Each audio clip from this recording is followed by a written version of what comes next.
Ladies and gentlemen, first of all, a huge thanks to all of you for making the effort to come here today to attend this public meeting for the by-election of Howden and Holton Price. Many of you will have been hearing what David Icke has had to say, both in the past and in the recent couple of weeks, since a great deal of what he's had to say has been supposedly covered in the British press and the British media. We know that that is an absolute farce. Ladies and gentlemen, today, for the first time, you're going to hear from himself exactly what he is saying. Ladies and gentlemen, please put your hands together and give a warm welcome for Mr. David Icke.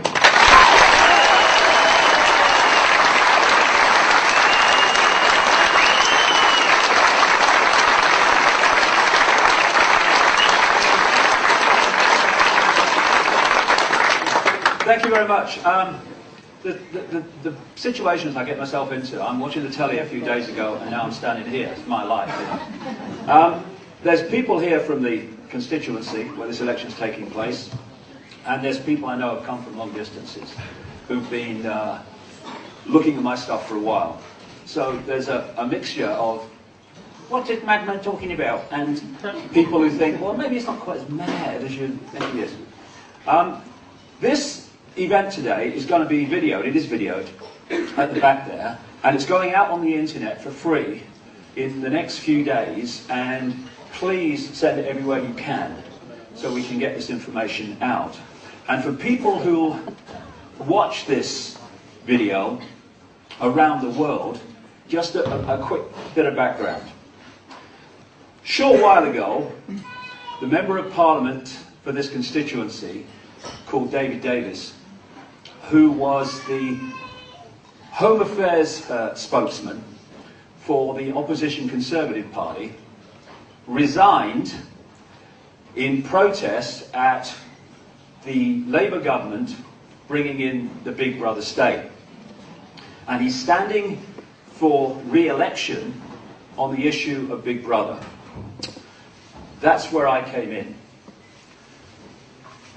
I was going to leave this election alone. I've never stood for election before. I never stand for election again. Because it's on the Big Brother issue, I was interested. I was going to leave it alone had the Labour Party, the government party, stood against him.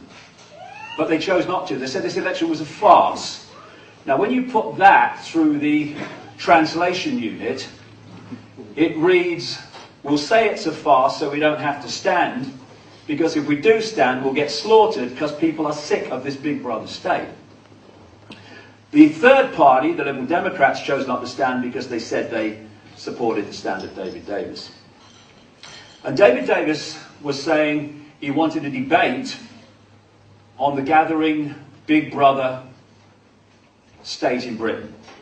So I'm sitting there watching the telly, not that much more than a week ago, and I thought, okay, I'll give him a debate, because no one else seemed to be going to do it. So I stood for this election, not wanting to win. Oh my God. The thought of being an MP, I'll go all of a quiver, like, you know. It's a whole kind of thing goes down my spine. Not least because I don't want to enter that den of iniquity and corruption and mendacity, but also because increasingly, and this is a big part of the Big Brother state, it's irrelevant. 75–80% of the laws now originate in this country from the European Union, and a massive chunk of the rest, they don't even get debated in Parliament. They go in through things called standing orders or devolved powers. They're just introduced. Where does this one come from? Who decided it? Thousands of laws come in every year like that. No debate. Parliament's irrelevance. Increasingly an irrelevance. But the reason I stood was because over the last nearly 20 years, I've been investigating full-time in now 45 countries an agenda to create, no, not a Big Brother state in Britain, a global Big Brother state in which Britain is part of it. And I wanted to widen the debate in this election from it's just the Labour government, authoritarian and arrogant, bringing in the Big Brother state. If only. And I wanted to point out nearly 20 years of research in book after book after book after book of great detail, source detail, predicting, not because I'm a prophet and I'm sitting in a darkened room smoking some weed, bringing it out of the ether, from hard journalistic research, because that's what I used to be, a journalist that was edited. Now I'm a journalist that not. There's a big difference. Pointing out what the agenda was and how they were going to manipulate, what techniques they were going to use to manipulate this agenda into place. The reason enormous numbers of people worldwide are now coming to my work suddenly over the last few years is very, very simple.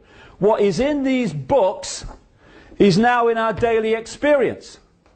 And I wanted to bring this to this debate that David Davis said he wanted, so we could look at the bigger picture of Big Brother and not just the limited view where we are focusing on the oil rag and missing the engineer.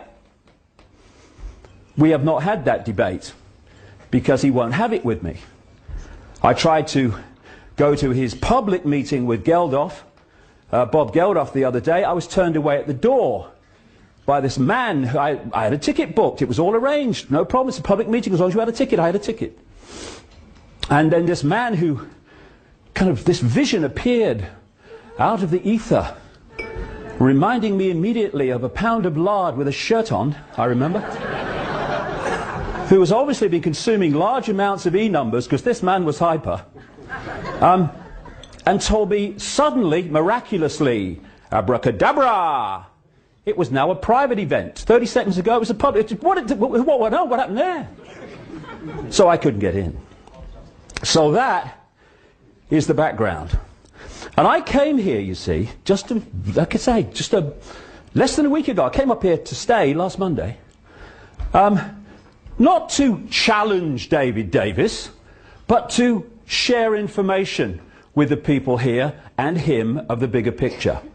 I was not saying I'm here to challenge David. I was saying I just wanted some information. If I get 0 votes, I couldn't give a shite. It's of no interest to me who votes for me. It's of interest for me that people have access to information that they're not normally getting, and then they make of it what they will. Fair enough, I'm off. But at least they've heard it. And I was saying, I commend him for standing and all the rest of it. Good of you. Anything gets Big Brother out there, I'm for. After a few days here, in the midst of it, I'm starting to see a different picture. And I'll come to that as we go through. But before that, we've got to have some background information to put that into context. The thing is about this Big Brother state, see, is that it's happening in country after country after country after country. I had a German film crew come see me a few days ago when I was at home. They were going on about the Big Brother state being introduced in Germany. It's happening on an outrageous scale in America, in Canada, in Australia, in Europe. Now, is Gordon Brown, the Labour Prime Minister, responsible for all that? No, of course not. So what and who is? Unless you are a coincidence theorist. I love them. They're sponsored by Naivety Anonymous, by the way. Who believe that this is all happening by accident. Good luck to them. Free country, we hope. Free world, we hope. You're right, chi of you.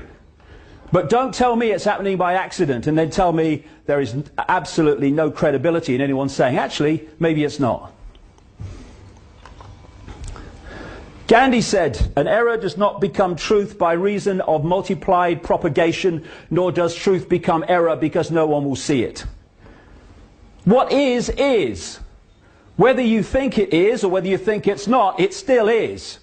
And we constantly confuse the limits of our own perception of what is possible with what is actually possible. And because we do that, we reject by reflex action things that are put forward not because they can't be supported, but because they're outside of our limit of sense of possibility. I did a news conference the other day. Some journalists came along, including a guy called Quentin Letts from the Daily Mail. Poor old Quentin. He thinks he's a journalist, bless him. And he heard a cut down, but still substantial version of what I'm going to do today. And he then says in his newspaper, he does a real cut down version of the cut down version and basically, you know, said nothing. But then he said after it, all nonsense, of course. Now, Quentin, I'd like to be a journalist, but I'm stuck with what I am. Letts has no idea whatsoever if what I'm saying is true. Why? Because he's not done 30 seconds of research, like all these other journalists, into what I'm saying. But Quentin Letts, limits of possibility. Out here, anything out here, nonsense by reflex action, no research necessary. And this is how it works all the time. Gandhi again, even if you are in a minority of one, the truth is still the truth. And I am no longer in a minority of one. Nothing like it.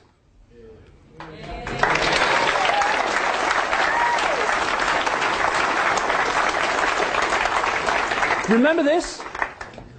This is when, centuries ago, Quentin Letts and his ilk would have reported that anyone who said the earth was round was mad, because it's nonsense, of course. Because, as everyone knows that if it was not possible to be round, people would fall off the bottom, and all the rest of it that you've got with the sphere earth is ridiculous. And we are now facing another version of the earth is not flat, with what I'm talking about today. Mark Twain, in religion and politics, people's beliefs and convictions are in almost every case gotten at second hand, and without examination from authorities who have not themselves examined the questions at issue, but have taken them at second hand from other non-examiners whose opinions about them were not worth a brass farthing. That's where we get, everyone knows that, mate. That's where we get official history from. Summed up by Einstein. Condemnation without investigation is the height of ignorance. And on that,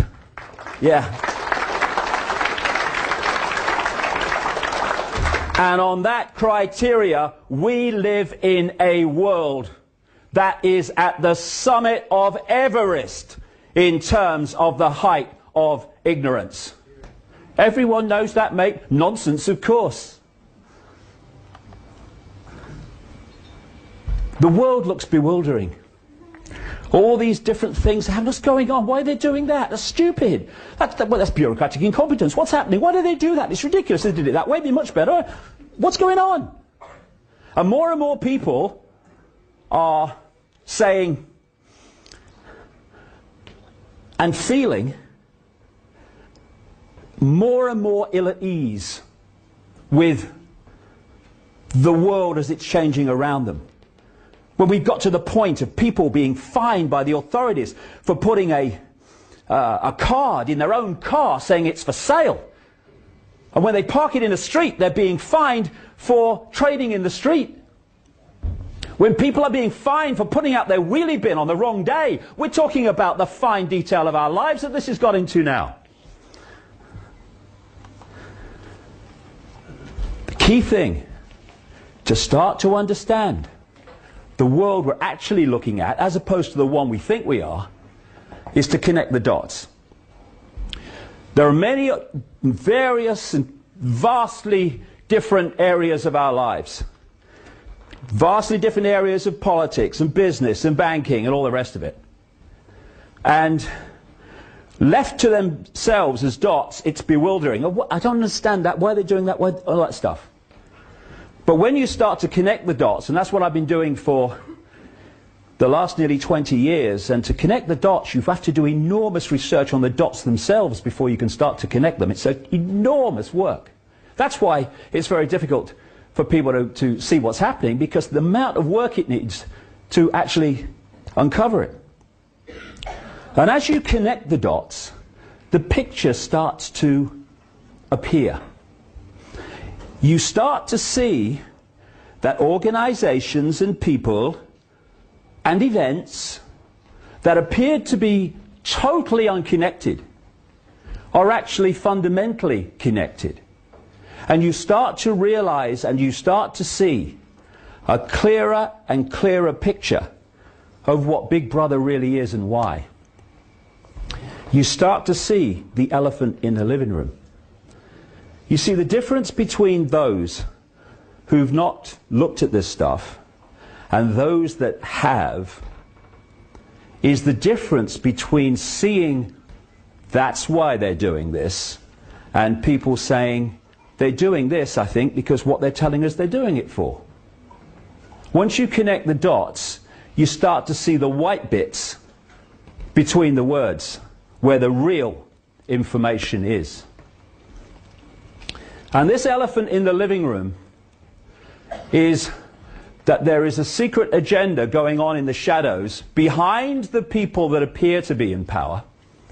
And this agenda, as I've been exposing, like I say, for nearly 2 decades, before anyone was talking about this stuff, that secret agenda is to create a global, centralized, fascist dictatorship, where they want to take the European Union, and are doing it at a rate of knots at this time, take that structure globally, and that's what you have in terms of the structure they want. Now, to hide the agenda and to justify its introduction, we have the movie, as I call it. This is the version of events that we are given through the mainstream media and from politicians and stuff, most of whom, the vast majority of whom, haven't got a clue what they're actually reporting. They just read autocue or take a government statement and regurgitate it and call it news and journalism. And so, if you want to centralize power in Europe, because you want that to be another layer, and I'll come to that in a minute, of this global fascist dictatorship, then that's the secret agenda. Within the movie, you say, no, it's just a tidying up exercise to make Europe more efficient. No, it's not the Constitution, it's a treaty. Even though it's exactly the same virtually as the Constitution, it's a treaty, so we don't need a referendum on it, so that people can say no. This is how it works. Secret agenda, movie provides the excuse for the agenda. This is the uniform, it seems to be all over the world, the dark suit. The dark suit. And these people are promoted, prime ministers, presidents, as being the leaders of the world, the people who are making the decisions. If anyone thinks Bush has been running America, I've got some seafront property in Switzerland you might like to look at. I've got a picture. The dark suits are the here today, gone tomorrow politicians who are the vehicles for introducing the agenda decided in the shadows, and those shadows people do not change, or at least those that control the shadow people do not change. As they say in America, those enormous numbers of people in America are now starting to understand this. They say, whoever you vote for, the government still gets in. And what they mean by that is those that control governments of any persuasion get in. In the shadows, this is where it's done. Look for the think tanks, which is a massive vehicle for this manipulation in the background. These people are cardboard cutouts. They do a job for a while. Some of them know they're doing a job in relation to the shadow people. Lots of them don't. They're just manipulated to bring in certain policies by the networks around them. I mean, have you met a lot of these people? You know, Not a lot of brain cell activity in some of these politicians, right? Piece of cake to use them to bring things through. What has Bush done for the last nearly 8 years? Signed things. Hasn't decided what's being signed, he's just bloody signed it. Now, because of people like me and other people all across the internet and through other means, books and stuff, and never mind that, daily experience now, it's becoming clearer and more obvious that there is an elite that is deciding the direction that this world and our lives is going. And one of those insiders on the peripheral of the inside, David Rothkopf, wrote this book recently. It's called Superclass. He is a scholar at the Carnegie Endowment for International Peace, a think tank in America that was exposed by a congressional investigation in the 50s by something called the Reese Committee. It was exposed, this international peace organization was exposed for manipulating war, particularly the First World War, and they got that from the minutes of the organization. He's also a former director of a notorious organization that's in my books right the way through, called Kissinger Associates, which was set up by Henry Kissinger along with a co-founder called Lord Carrington, you might have heard of, Foreign Secretary at the time of the Falklands War in this country, in the Thatcher administration. But what he says, having, you know, fallback position, we can't keep denying it, fallback position, yes, an elite is deciding the direction of the world, but it's kind of a loose thing, and it's just kind of happening. Bullshit. It's coldly calculated if you go high enough, and I'll get into that. So, this is where the action is, behind the scenes. And it's a network of bloodlines. I can't go into this too much because of time. I want to focus on what this election's about, but just a little bit of background. There were bloodlines out of the ancient world. They were the royal bloodlines. They were considered special and all the rest of it, that came out of the ancient world, which are overwhelmingly pulling the strings within this elite. Some of the ancient advanced civilizations, but particularly one keeps coming to light, what we once called Sumer, which historians call the cradle of civilization. I would question that, but that's what they say. And later it was called Babylon. Now this land is of great historical significance to this network of interbreeding bloodlines, and it is called today Iraq. Yes, the Iraq thing was about oil, but not only. Yes, it was about many things, but not only. But it was also about the historical significance of this land known as Mesopotamia, the land between two rivers, in terms of the people who were orchestrating the invasion of Iraq. And these bloodlines moved out, became the force behind the Roman Empire, moved up into northern Europe, became the aristocracy and royal bloodlines of Europe. And when people started then, the people in general, started resisting this overt, in-your-face royal dictatorship, where they could see where the control was, these bloodlines started moving. Still some stayed in the official royal state, but most of them moved out of that into what I call the dark suit professions. This is why when you look at the genealogy of American presidents since Washington, which has been done by people like the Boston Historical Genealogical Society and stuff, the number of presidents that lock in to the royal and aristocratic establishment of Europe is staggering. In the land where anyone can become president. What's that? More bullshit. Thank you very much. The real expansion of this network came with what we called colonial rule, where the British Empire, what did they say? They said the sun never set on the British Empire, so big was it. But not just the British Empire, that was the prime one, mind. Also the French and others. And these bloodlines were exported all over the world. as these European powers colonized the world.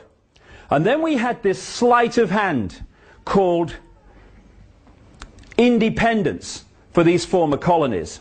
Now, there's two basic types of dictatorship. There's a dictatorship you can see, touch and taste. Communism, fascism, apartheid. The people under those dictatorships know where they stand. They can see the controllers, they know they're controlled. That kind of control has a finite life because people can see what the situation is. It might take some time, but eventually the desire for freedom in the human heart will rebel against that. The greatest form of dictatorship is a dictatorship you can't see, touch and taste, that goes under cover stories like democracy and freedom. And people will sit in one of those dictatorships forever until someone or something points out what the game is. It's in simple terms, symbolic terms, not even symbolic, it's how it is. It's sitting in a prison when you can't see the bars, where you think that you're free because you can put a cross on an irrelevant piece of paper every 4 or 5 years to elect in different masks on the same face to continue the same agenda the last lot did. We're free, honey.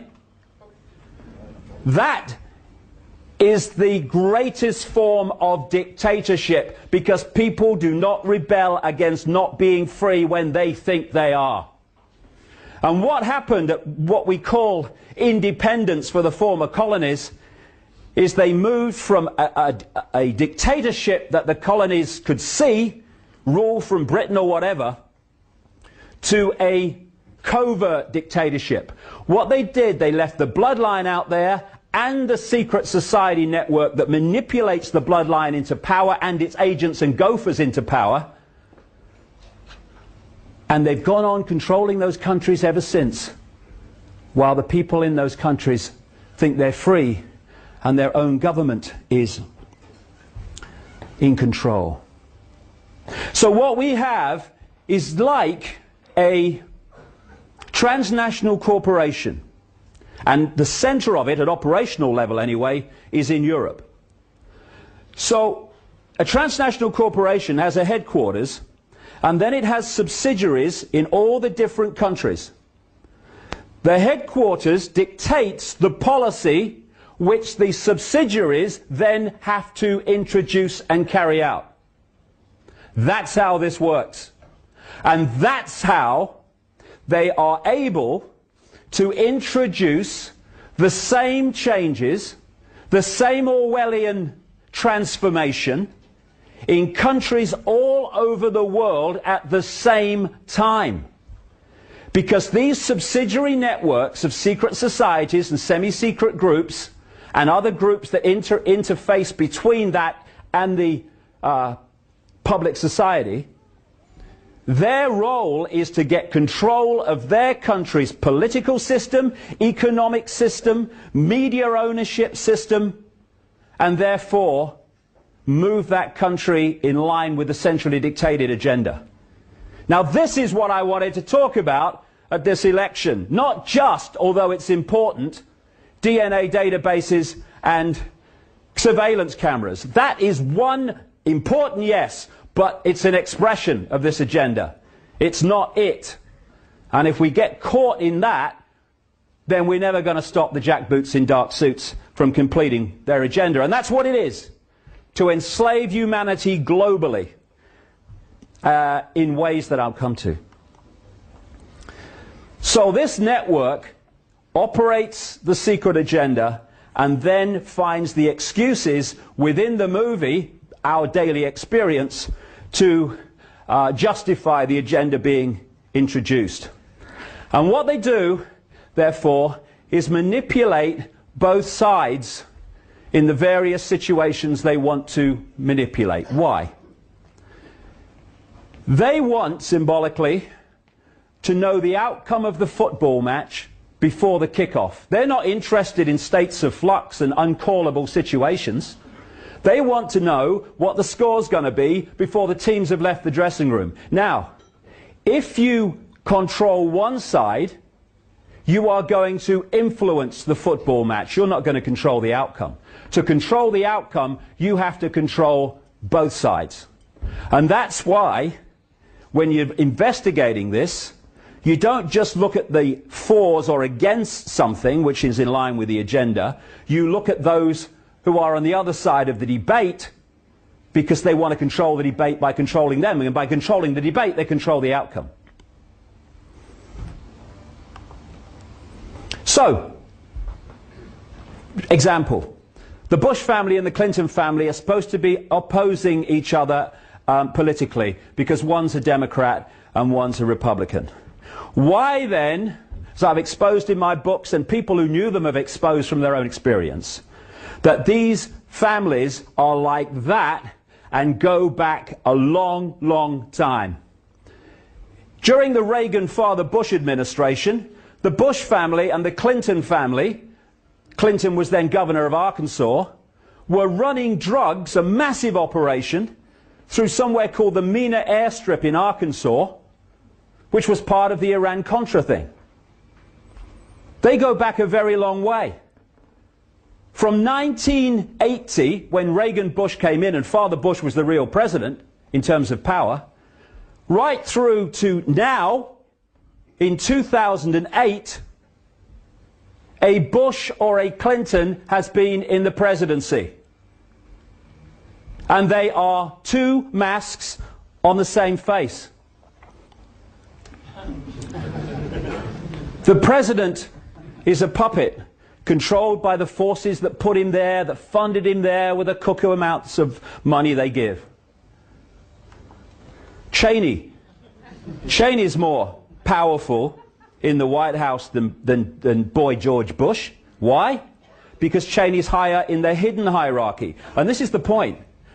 The higher you are in the hidden hierarchy doesn't translate necessarily to the hierarchy we see in the public arena with presidents and vice presidents. But the power hierarchy in the public arena does mirror the power hierarchy in the hidden agenda. This man has been president. This man's been running America. Our enemies are innovative and resourceful, and so are we. They never stop thinking about new ways to harm our country and our people, and neither do we.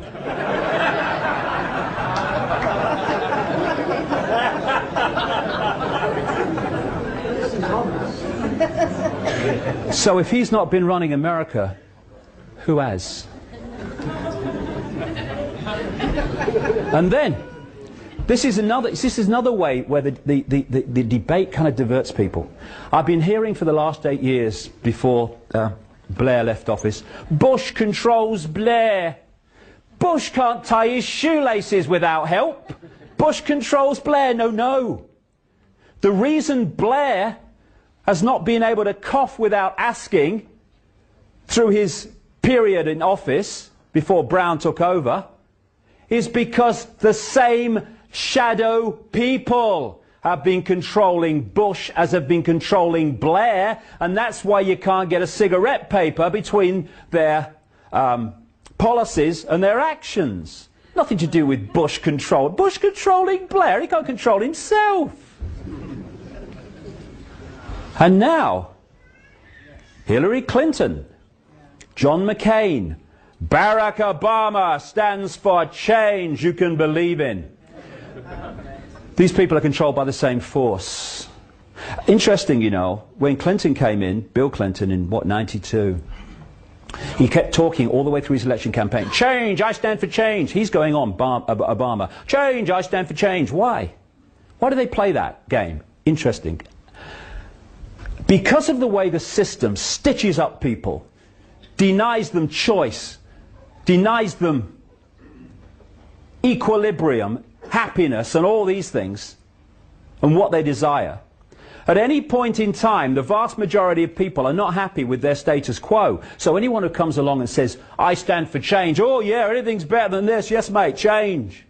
Very powerful because of that situation. Now, Barack Obama, his main man, and it's not just in this election, it goes back a long time, is a guy called Zbigniew Brzezinski.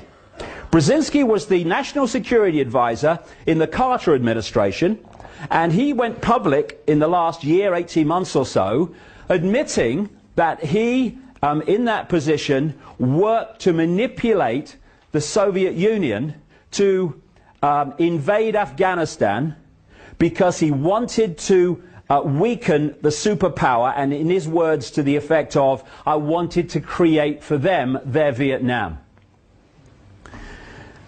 It didn't matter that he did that, except that that invasion cost 1 million Afghan lives. It matters nothing to these people. They don't have empathy with the consequences of their actions for others like we have empathy.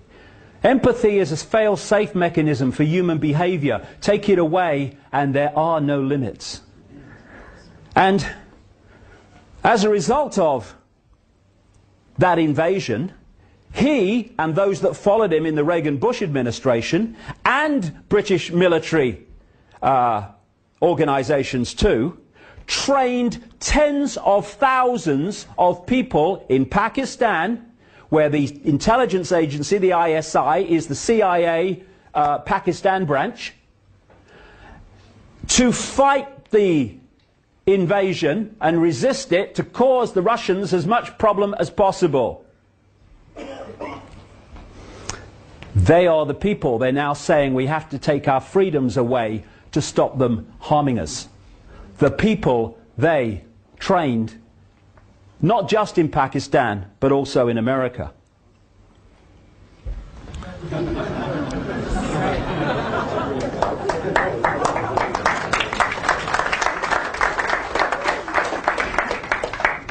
I'll say no more except this, about this. Or I might, because got verbal diarrhea, but if anyone thinks, David Davis or anybody else, that when this guy David Cameron, the Conservative leader, comes into government, as we stand, he absolutely is almost certain to do. If David Davis or anyone thinks that Big Brother is going to be turned back by this guy and his cohorts, then again, you know, just down the road from the one in the seafront property in Switzerland, I have another little one you might like to look at. Because the agenda does not take no for an answer. You always know when it's the agenda, because when it's rejected by the people, they keep coming back with it. And this whole global Big Brother agenda is not going to go any further in Britain, or is going to be turned back by David Cameron. Crikey, you're having a laugh. Of course not. They'll find the excuses for it, and it'll be business as bloody usual. This is very true, I find. Politics may not be the oldest profession, but the results are the same.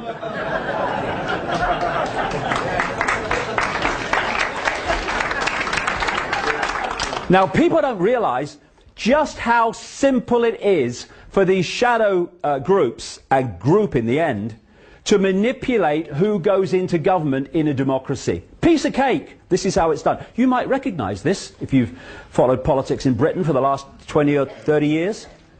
Most countries have one or two parties, sometimes one, South Africa, but mostly two parties that have any chance of forming a government. All you have to do to get the party in, i.e., because it's not a party thing, they're just vehicles, in other words, the leadership in that you want, is to cause mayhem in the party you don't want. And then people say, well, I don't really want to vote for these people, but look, what's the alternative? Go and vote for them. Oh, they're in. During the Thatcher era, there was lots of people who didn't want to vote for Margaret Thatcher. But look at the Labour Party. It was in disarray, it was internal conflict. Leaders came to power who you wouldn't let run a fish and chip shop. And people were saying, oh, I don't want Margaret Thatcher, but look at the alternative. So the Conservatives were in right the way through the 80s when she introduced Thatcherism, which was a mirror of the economics called Reaganomics that was being introduced at the same time in America. Just a coincidence, nothing to worry about. Then the chosen one appeared through the ether. Tony Blair, after John Major had become Prime Minister. The moment chosen one Blair came to lead the Labour Party, Murdoch's newspapers in this country switched to the Labour Party and Blair for the first time. And what happened to the Conservative Party? Internal conflict, mayhem, leaders that people didn't find credible, and leaders who the public were told not to find credible. What happened? 10 years of Blair. Despite lying blatantly, outrageously, grotesquely about going into Iraq. And despite all that, he got in, what, 3 times? Why were people saying, well, I don't like Blair, but look at the alternative? And now Gordon Brown's come in to replace Blair without a vote. Blair stepped down. What's happening to Brown now? A systematic demolition of him and his party is happening. Why?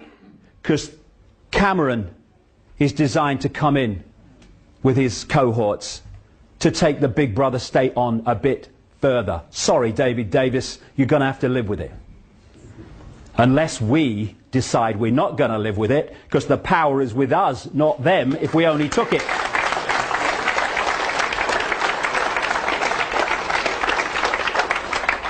So the world seems very confusing. Let's see how they do it here. The world seems very confusing, a ball of confusion and what's going on. And the reason it seems like that is because we're denied, not least through the Quentin Letts of this world, we are denied the coordinates necessary to understand how the pieces fit. The coordinates are about where they want to take the world and the methods they use to take us there. Once we've got these coordinates, the world looks very different. This election looks very different. Coordinate 1. The goal is a centrally controlled global fascist dictatorship. This image can be found in this book, the first edition of which I wrote in 1994. Look at the world as it's emerged since in relation to that. Why do they want this structure? Any dictatorship must centralize power and must bring the decision-making process into the hands of fewer and fewer people. Because the more diversity of decision-making you have, the less control a centre is going to have over those decisions. Diversity is the worst nightmare of the dictator. Uniformity is the means through which they do it. I mean, just look at the world from a built environment perspective. No matter where you go in the world, it all looks the same. This uniformity is emerging, even on that level. So what they want is a world government which would dictate all major policies to every country. They want a world central bank that would control the whole of global finance for every country. They want a world currency which would not in the end be physical cash, but electronic money only. And there are fundamental implications for freedom in that. We are hurtling towards the cashless society. Oh, it's a good thing. Yes. If it was done benignly, it might be, but it ain't. It's the outcome and the reason for the outcome we need to focus on, not the actual thing itself necessarily so much. Today, if you go into a shop or whatever, and you hand over electronic money, a credit card, and they say, sorry, the computer won't accept your card, at least you can still say, oh, well, I'll pay cash then. What happens when there is no cash and that computer says, no way, Jose? You have no means of purchase. What does that mean? Total control. That's why it's there. They want a world army. And what I'm saying is all in these books from 15, nearly 20 years ago. A world army that would impose the will of the world government. I had a journalist said to me once, What would they want a world army for? There'd be no one to fight. I said, you're a journalist, aren't you?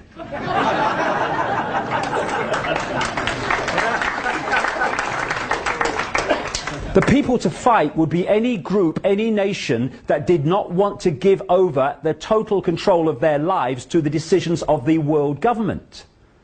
And I say in these early books, watch for the development of a European army. This is what Sarkozy is suggesting now, the French leader.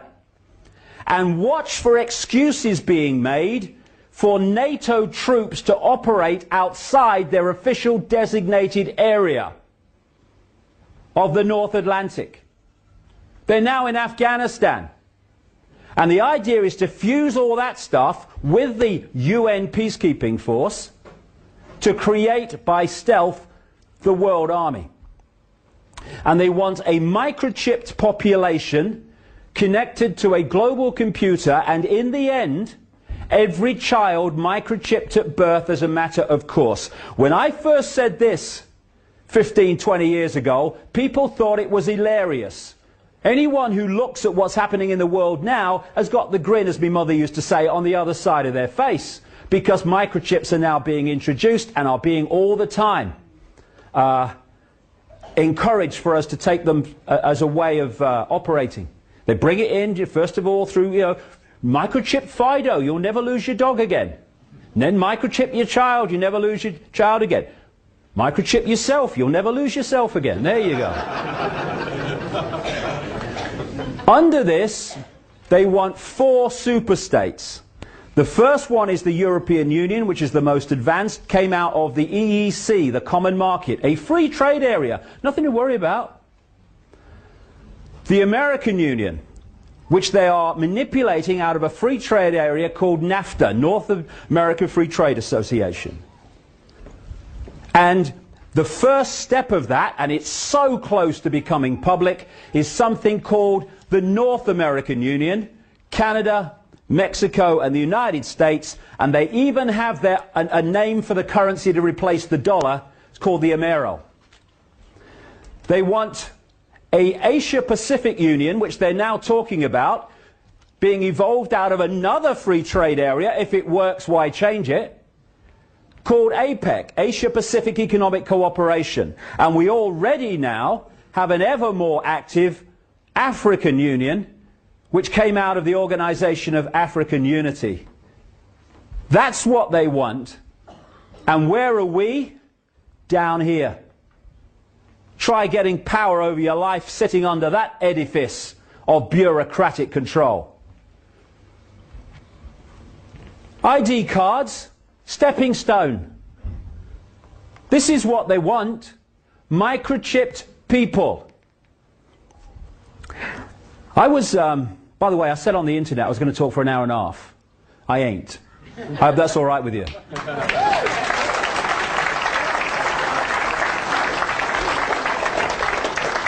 Anyway, I was approached by a third party in about '97 to meet a CIA scientist who was an expert in magnetics, and I met him in his home.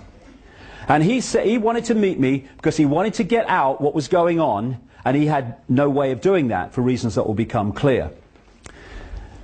He said that he joined the CIA to serve his country. Because of the way that these organizations are compartmentalized, as I'll come to, most people in these organizations are not trying to follow this agenda at all. They're victims of it.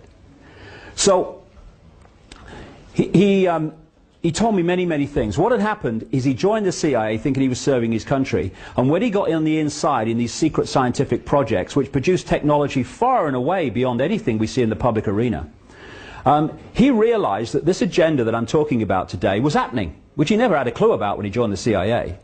And he resisted and refused to work with them.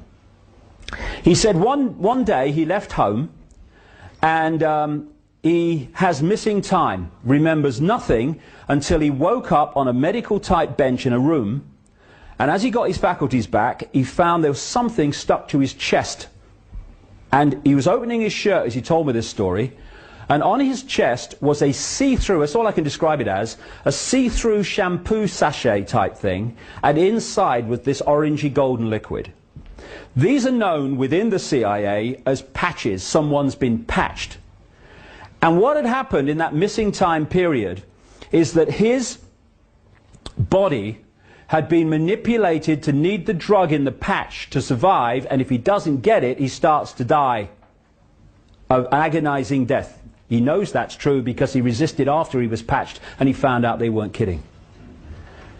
These patches have to be replaced every 72 hours, and if they're not replaced, goodbye to him. So he's got children. I met them. He doesn't want to die. So what does he do? He serves the agenda, because he hasn't got a choice, he feels, except to die. And this man said this to me after telling me so much other stuff. Tell people, if they say no to just one thing, say no to the microchip. Because he said even those that are becoming aware of it, and this is way back, this is like I say 97, and some were, most weren't, think it's about electronic tagging, and on one level he said it is. He said, but the real reason for microchipping is because once you've got a microchip inside you, you can be electronically connected to a computer system that can manipulate you physically, take you out from a distance, that can manipulate you emotionally, because the body's an electrochemical entity. You get hold of the body, access the body chemically or electrically, you can do mayhem. And when we feel emotion or think, it is an electrochemical process. So if you get a microchip inside you manipulating that process, they can manipulate the way you think. They, as he said, they can make people aggressive, they can make people docile, either as an individual or en masse. You basically become a robot, he was saying. Say no to the microchip. And this, I've really heard David Davis talk too much about this. Maybe I missed it. It's what Orwell's 1984 was talking about. I even named the microchips called the very chip, although this is one of the less sophisticated ones that they're introducing in parts of situations in America. The CIA scientists told me in 1997, when no one was talking about nanotechnology, that the microchips outside of the public arena in the secret projects were so small they can be inserted in a hypodermic needle during vaccination programs. And of course the people giving the vaccination have no idea that that's the case. This is a UPI mainstream media report. The Department of Health and Human Services said Thursday that it was about to begin testing a new technology designed to help more closely monitor and assist the nation's homeless population. Under the pilot program, which grew out of a series of policy academies held in the last 2 years, homeless people in participating cities will be implanted with mandatory radio frequency identification tags that social workers and police can use to track their movements. This is now, not sometime over the rainbow. Data from these tracking stations mounted on telephone poles will be transmitted to police and social service workers who will use custom Windows NT software to track movements of the homeless in real time. In what has become a chronic social problem, people living in shelters and on the streets do not seek adequate medical care. And frequently contribute, this is the key, and frequently contribute to the rising crime in major cities. You're homeless, you're a criminal, says so here. Supporters of subdermal tracking say the technology will discourage implanted homeless men and women from committing crimes while making it easier for the government to help them, all that stuff. That's now. And these are some headlines, recent headlines, I took from the internet about microchipping. In mainstream media, would a microchip keep your child safe? In those books I say what they're going to do is they're going to sell it on one level by saying it'll keep your child safe. It's now in the headlines, all these years later. Metropolitan police officers to be microchipped by top brass in Big Brother style tracking scheme. Wouldn't you feel really comfortable and nice and safe if you knew that your local policeman was microchipped by microchips that can affect them emotionally and physically and mentally? I mean, wouldn't that make you feel good? Microchip tagging for convicts. Oh, well, we got so many problems with the prisons, they're all full. What can we do? Oh, I know, we can microchip them. Mexican officials and police microchips is one after the other now. And, you know, I found that on the internet. I think that sums it up, really. That's where we are.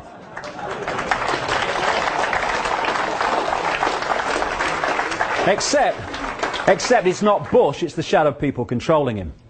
Coordinate 2. The biggest terrorists are in government.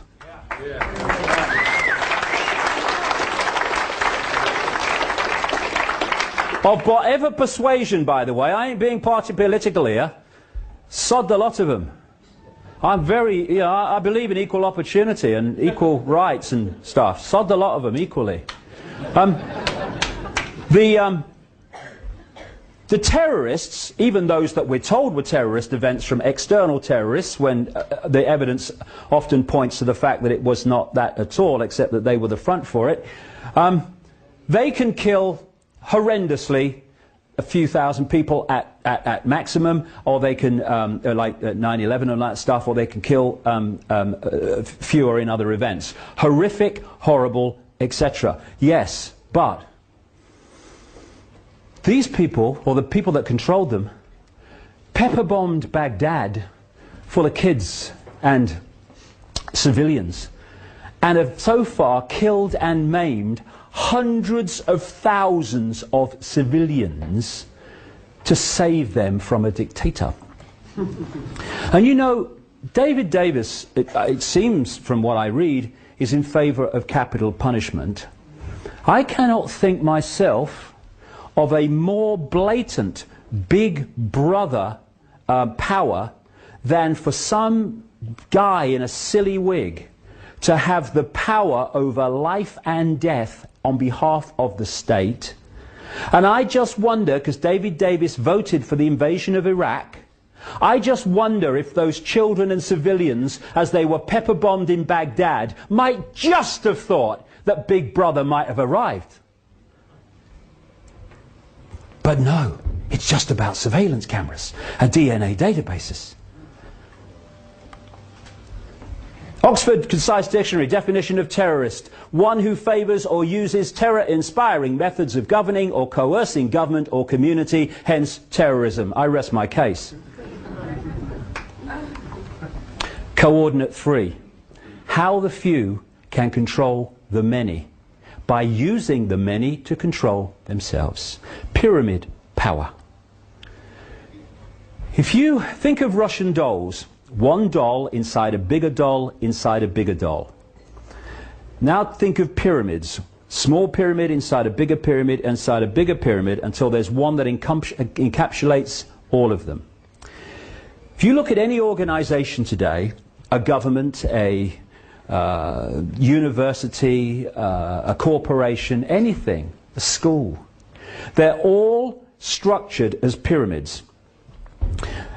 The vast majority of people that work for those organizations work in the lower reaches of the pyramid, where most of the people in any organization are. But when you get to the top of the pyramid, you find a tiny few people, and they're the only people that know how all the different contributions of others within the pyramid fit together to form anything but an innocent picture. It's called, in the CIA and organizations like that, compartmentalization. So there's people all over the pyramids in government. People say, it's the government. Well, the government's a big thing. No, no. It's that which controls the government. There's people all over the pyramids who, they're not trying to manipulate anybody. 90-odd% of them. They're just trying to earn a living, look after their family, have a nice holiday and all that stuff. But they don't know how their contribution fits with them and them and them.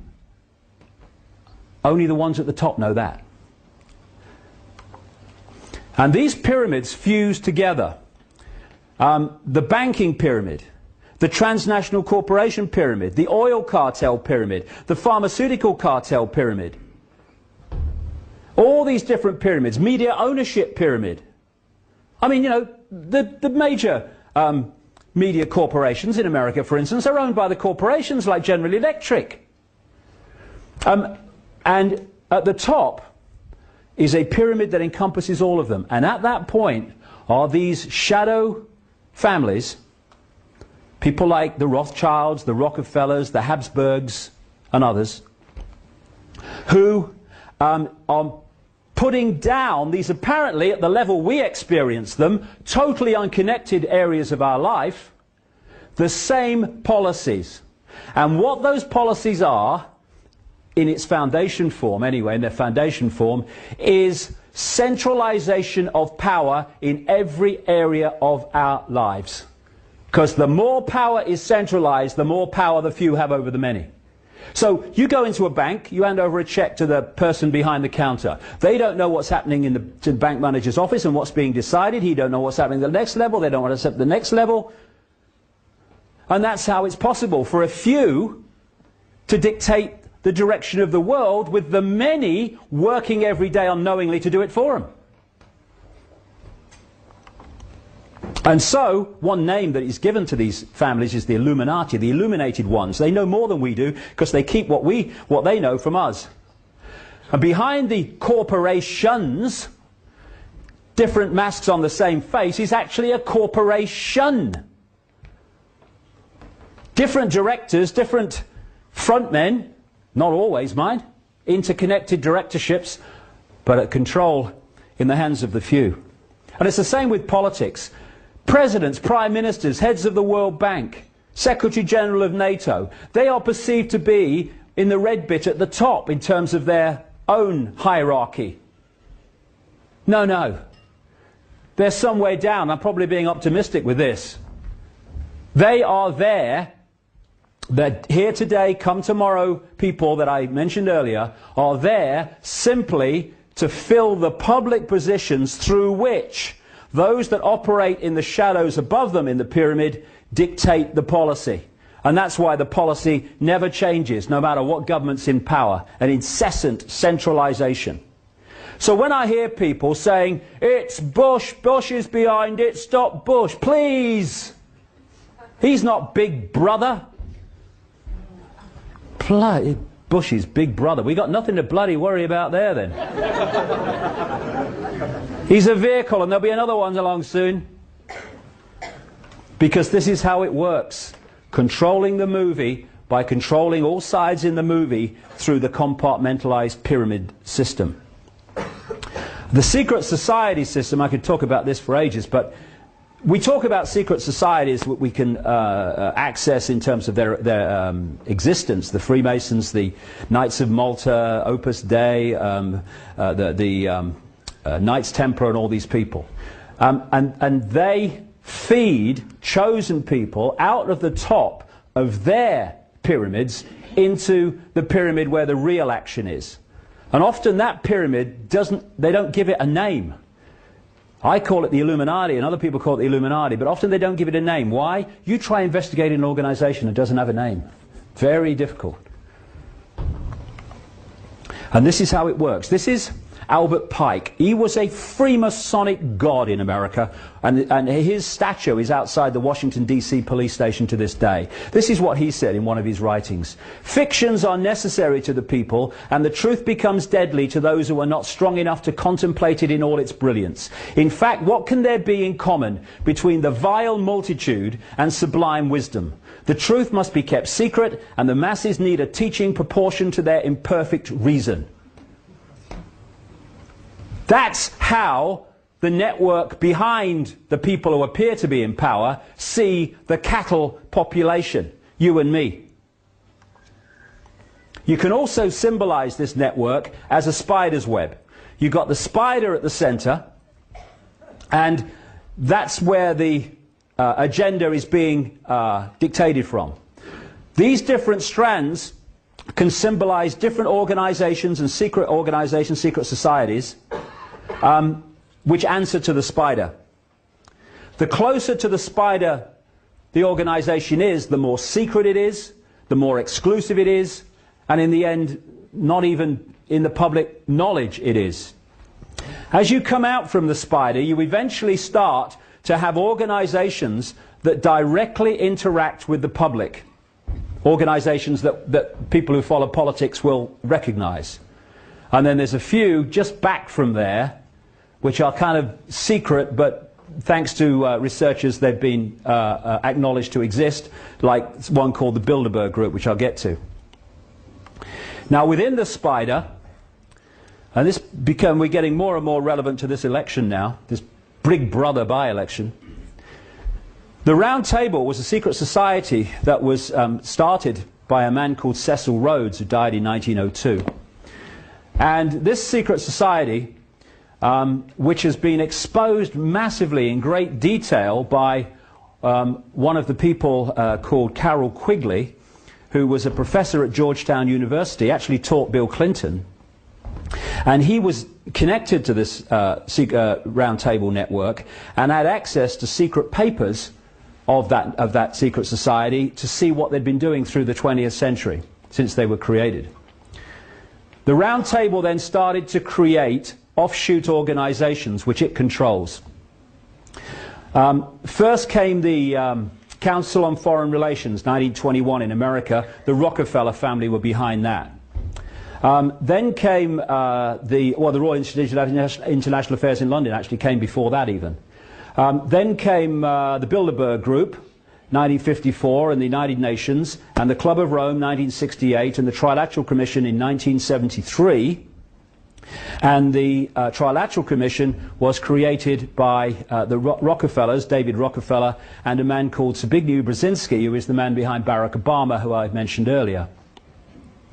The Bilderberg Group was officially met for the first time at the Bilderberg Hotel in Oosterbeek, Holland in 1954 in the May.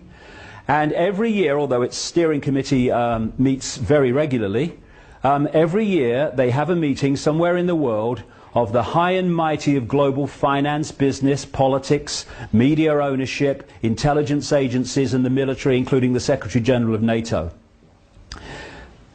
The only place that massive meeting of people in positions of power that dictate the direction of the world will be reported, not what went on there necessarily, just the fact that they're meeting, is on the internet, on sites like mine, Alex Jones, the Rense site and stuff like that, and others, because the mainstream media who attend it, some of their members, never report its existence.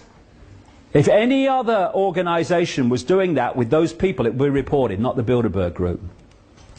Now, Carroll Quigley wrote two books. One was called The Anglo-American Establishment, and another one, a big work, was called Tragedy and Hope, in which he exposed this from the inside, because he agreed with what they were doing. And as he pointed out in his books, their goal was the centralization of global power with a world government. He agreed with it. He just thought the public ought to know it was going on.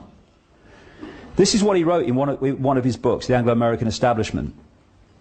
The picture is terrifying because such power, whatever the goals at which it may be directed, is too much to be entrusted safely in any group. No country that values safety should allow what the Milner Group, this is Alfred Milner, Lord Milner, who took over from Rhodes as its head, and sometimes it's called the Milner Group.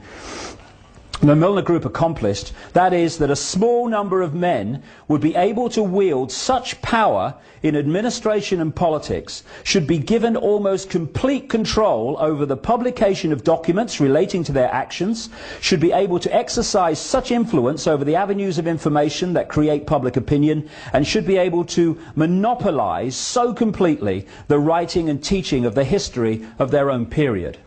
And he goes on to explain how they were behind the major events of the 20th century, including the two world wars. So that is one of the key networks within this structure. And there's the Trilateral Commission, a co-creator, now behind Barack Obama. All that stuff will become relevant to this election as we go along.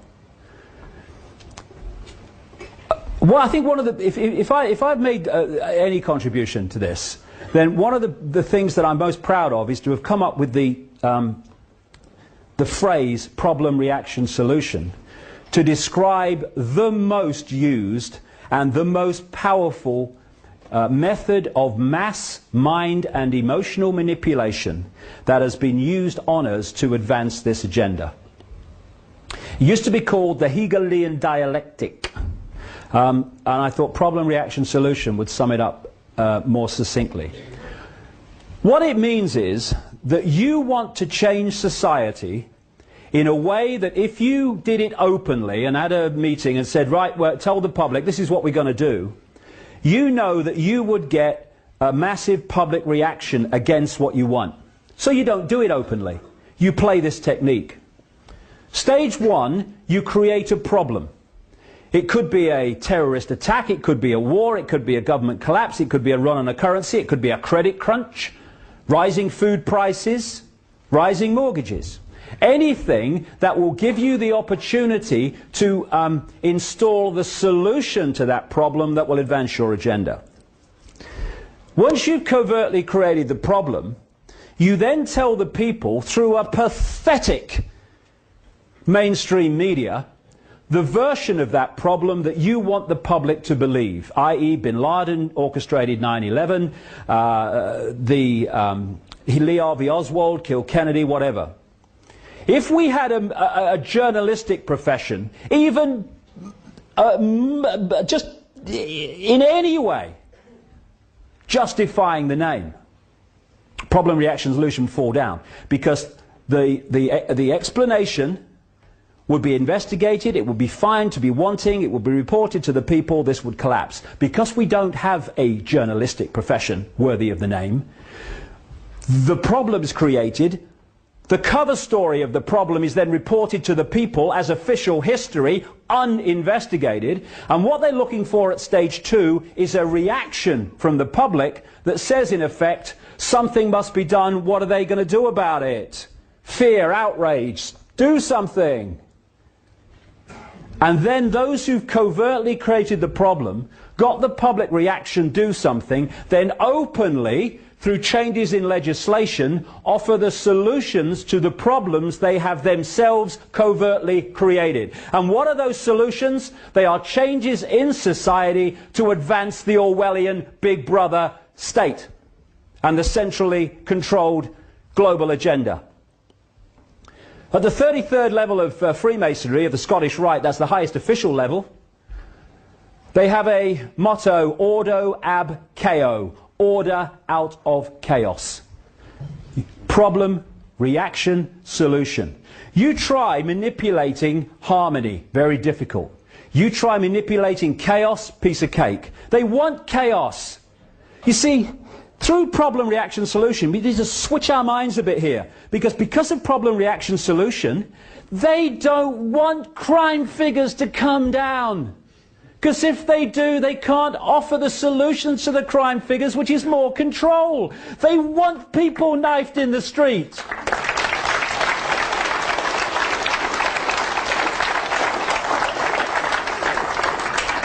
They want problems with food, because then they can offer the solution of genetically modified food, which they're doing, this government now, even though the people have rejected it overwhelmingly.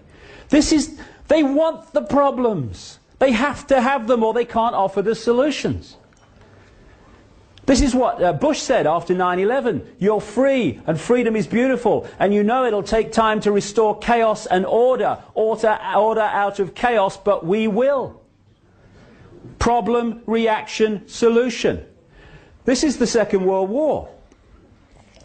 If you look at the First World War, after it was over, global power was in dramatically fewer hands than it was when that war started. Nothing changes a society globally or locally like a war.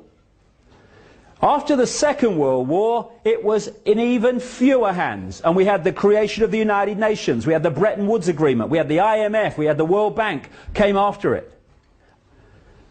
And what they did, these bloodlines, these shadow people at the top of these pyramids, they were behind the British government and the American government of Roosevelt. They were behind Stalin, who was one of their front men. Remember the thing, both sides. And they funded the Nazi party into power, and they funded their war machine. In this book, written, 15 odd years ago, I exposed President Bush's grandfather, Prescott Bush, as a funder of Hitler and the Rockefellers, the Rockefellers paid for a whole floor of a German university for a guy called Ernst Rudin, who was Hitler's race purity expert. The Rockefellers. And the Rockefellers are behind all these organizations that I'm talking about. Now, Prescott Bush was a leading figure in an organization called the Union Banking Corporation, which was one of the Harriman operations in America. It interfaced with the European steel and banking empire of a guy called Fritz Thyssen, who was an acknowledged funder of Hitler, and funded through to Thyssen vast amounts of money. This is Prescott Bush, the president's grandfather, to fund Hitler. How did they go from the Weimar Republic, when they were taking their wages home in wheelbarrows, such was the inflation, to a war machine that could take on Europe? Because of this. And after I came out with it, a few years passed, and then a guy who's I think he's the president of the Holocaust Museum in Florida, he came out publicly in America and said the Bush family fortune overwhelmingly comes from funding the Nazis, and even the Guardian newspaper, hello, there you are, all right, nice you caught up, in the last year or two has run stories about Prescott Bush funding the Nazis. And what they were doing was creating the two sides to bring into conflict 55 million casualties, by the way, into a conflict in a war which has led to the change in the global state. That's how it's done. This is what a Nazi said this. I wonder if we'll kind of recognize this from the last few years. Why, of course, the people don't want war. Why should some poor slob on a farm want to risk his life in a war when the best he can get out of it is to come back to his farm in one piece? Naturally, the common people don't want war. Neither in Russia, nor in England, nor for that matter in Germany. That is understood. But after all, it is the leaders of the country who determine the policy, and it is always a simple matter to drag the people along, whether it is a democracy or a fascist dictatorship. Voice or no voice, the people can always be brought to the bidding of the leaders. That is easy. All you have to do is tell them they are being attacked and denounce the peacemakers for their lack of patriotism and exposing the country to danger. It works the same in any country. Hermann Goering. Abraham Lincoln said, public sentiment is everything. Without public sentiment, nothing can fail. Without it, nothing can succeed. He who molds opinion is greater than he who enacts the laws. And he could say, he who molds opinion can then enact any laws he wants. Problem, reaction, solution. This is Hitler justifying the creation, that's a later one. This is him from Mein Kampf. All propaganda must be so popular on such an intellectual level that even the most stupid of those towards whom it is directed will understand it. People can be made to perceive paradise as hell and the other way round, to consider the most wretched sort of life a paradise. On the basic intellectual level, it's the terrorists, and we've got to protect you from the terrorists, so we've got to take your freedoms away so we can protect your freedom. Oh, that sounds good, I'll vote for him. Oh, this is another version now. No problem reaction solution. You don't need a real problem. You just need the public perception that there's a problem. Weapons of mass destruction in Iraq. No problem. Public perception there was justifies an invasion on a lie.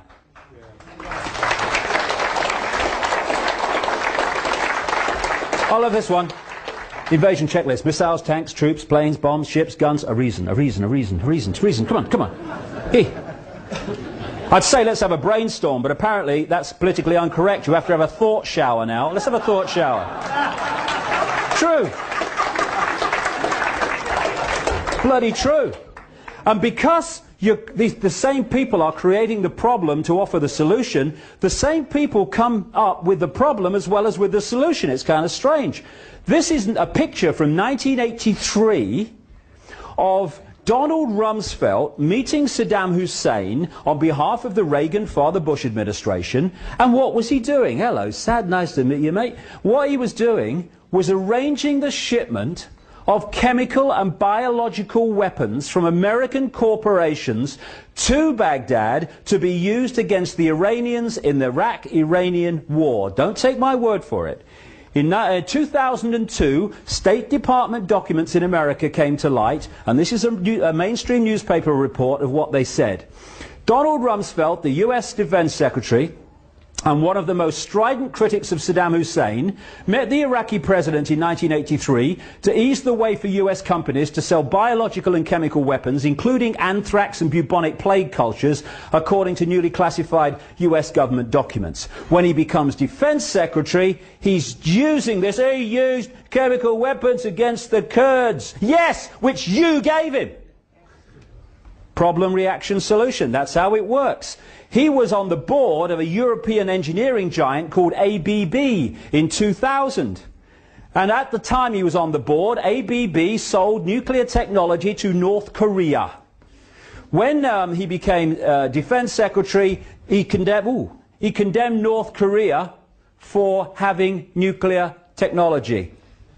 And these stories, I can't go on about it all day, these stories I could list forever. Problem, reaction, solution. Like I say, we rejected GM food, now we've got a rising food prices and a food crisis, as they say, and now this government is saying GM food could be a solution.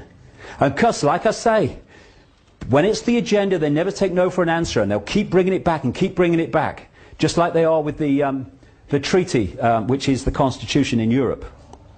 Then, alongside problem, reaction, solution comes the totalitarian tiptoe, as I call it. This works like this.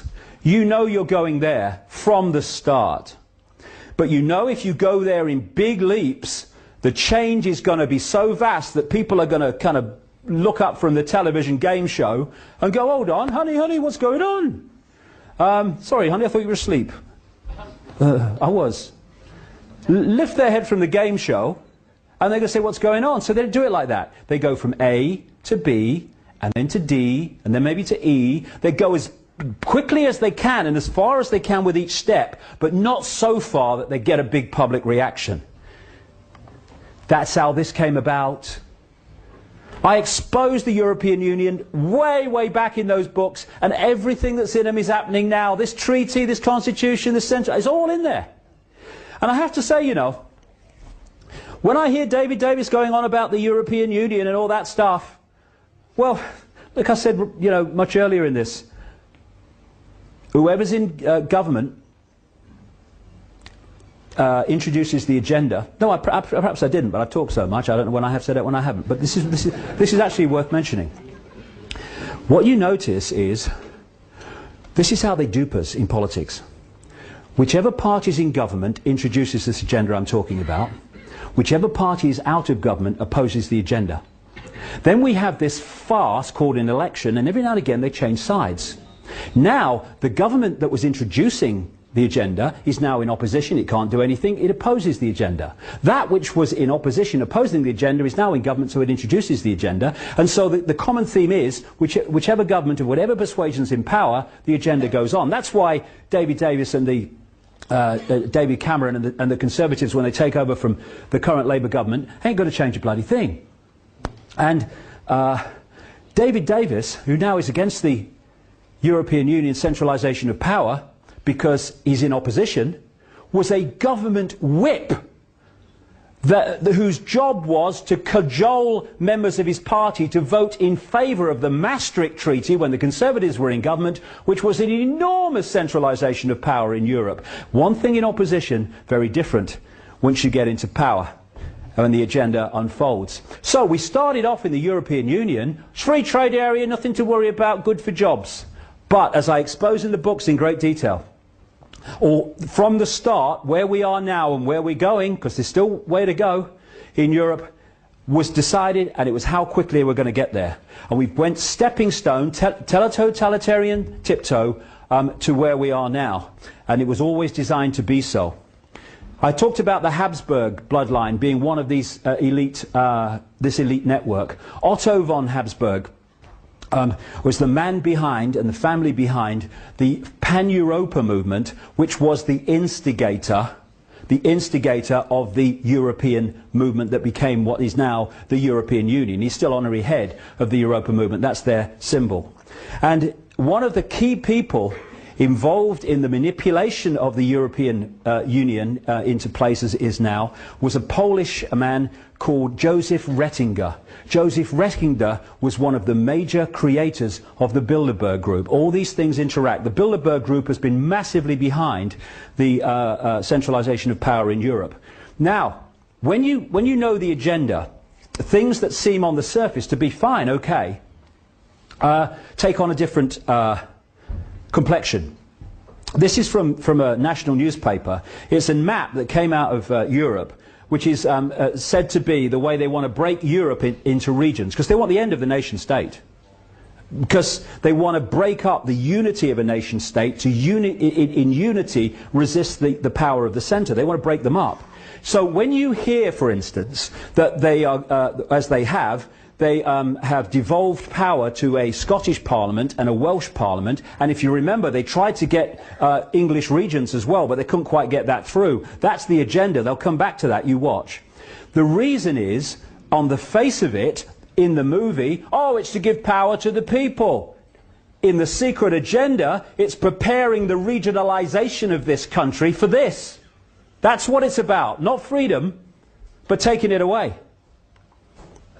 And like I say, in America, there's another European Union emerging so fast, which is coming out of their free trade area called NAFTA, and they're going to call it the North American Union. So this is what they want, and nation states will be removed in a Europe of the regions. Now, globalization is exactly what I have been warning about in terms of the centralized Orwellian agenda all this last nearly 20 years.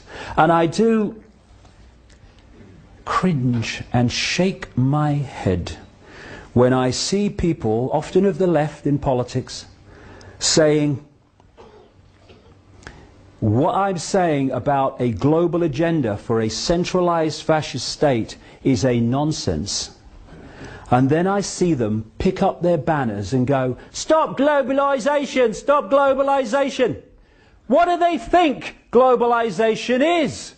It is the incessant centralization of power in every area of our lives. It's the agenda I've been warning about all this time unfolding before us. And this is a massive part that I'm talking about here in the last 20 minutes of Big Brother. It ain't just surveillance cameras and DNA databases. It's all of this combined. And the Labour government in Britain is orchestrating it all globally, please. And this is what I came here to stand in this election to have a platform to talk about. He doesn't want to talk about it, David Davis. Let's sort out England first, he said to someone who asked him a question about it. Well, you ain't going to sort out England, the subsidiary, or one of them, until you sort out the headquarters, where it's coming from. So we have all these protests against the very organisations that this network has set up to centralise power, including the World Trade Organization. What is that? It's been, again, in my books going way back. When it was called the GATT negotiations, it was in my books, and then became the World Trade Organization. It has the power to impose massive fines on any country that breaks the trading laws of the World Trade Organization to defend its own economy. Simple thing. If you want to control someone, you must make them dependent upon powers they have no control over. Once people have control over things that affect their lives, they are in control of their own lives. Once they are in the hands of forces they have no control over, they have lost control of their own lives. And that's why we're having the centralization of power, taking decision-making away from the sphere of influence of people affected by those decisions. The idea is to tie up every nation and every area of the world with codependency on some other part of the world, so that no part of the world has the independence to decide their own destiny.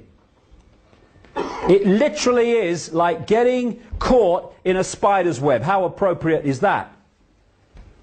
That's what outsourcing, as they call it in America, is. Taking jobs and stuff into India and other places. And British companies buying up foreign companies buying up our basic needs like electricity and gas and water. That's what it's about. Taking control over our lives to a point where we have no influence. This is Big Brother. Not some guy sitting there watching a bloody camera screens. Just one level of it. This has been brought in. Microchipping, totalitarian tiptoe, a bit more. The ID cards are the stepping stone to that. And this, the taser. When this came out, the taser, 55,000 volts these unleashed from policemen on their targets. They said they're only going to be used, this is not long ago either, by the way, they're only going to be used by people trained in firearms. I said on my website, that day, these are going to be given to every police officer. They're now going to be given to every police officer. Why?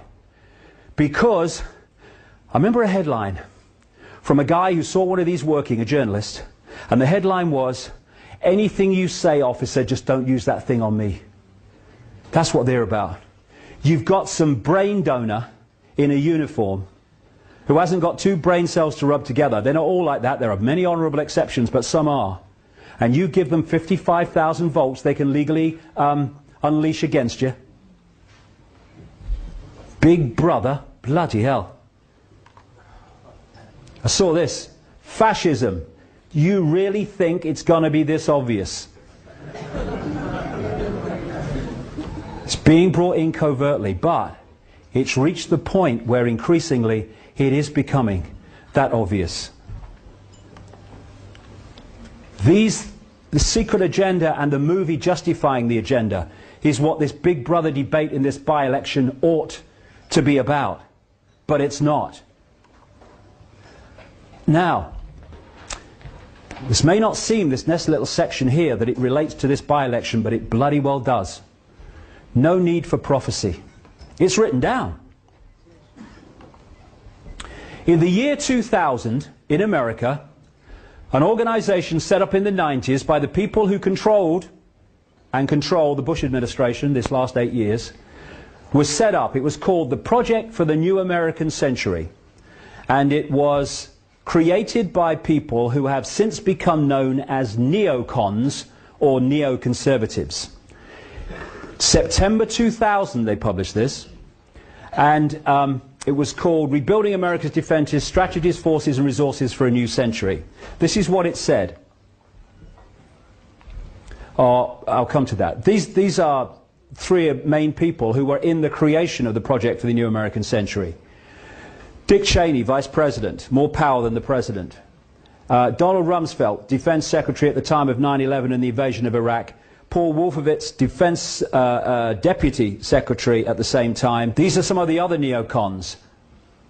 Michael Ledeen connects into the fascist network in Italy, an associate of a guy called Licio Gelli, who ran the P2 Freemasonry Lodge that was behind the Vatican Bank scandal that led to a guy called Roberto Calvi being hung under London Bridge over the Thames. Richard Pearl, one of the major architects acknowledged in the mainstream media of the invasion of Iraq and the war on terror.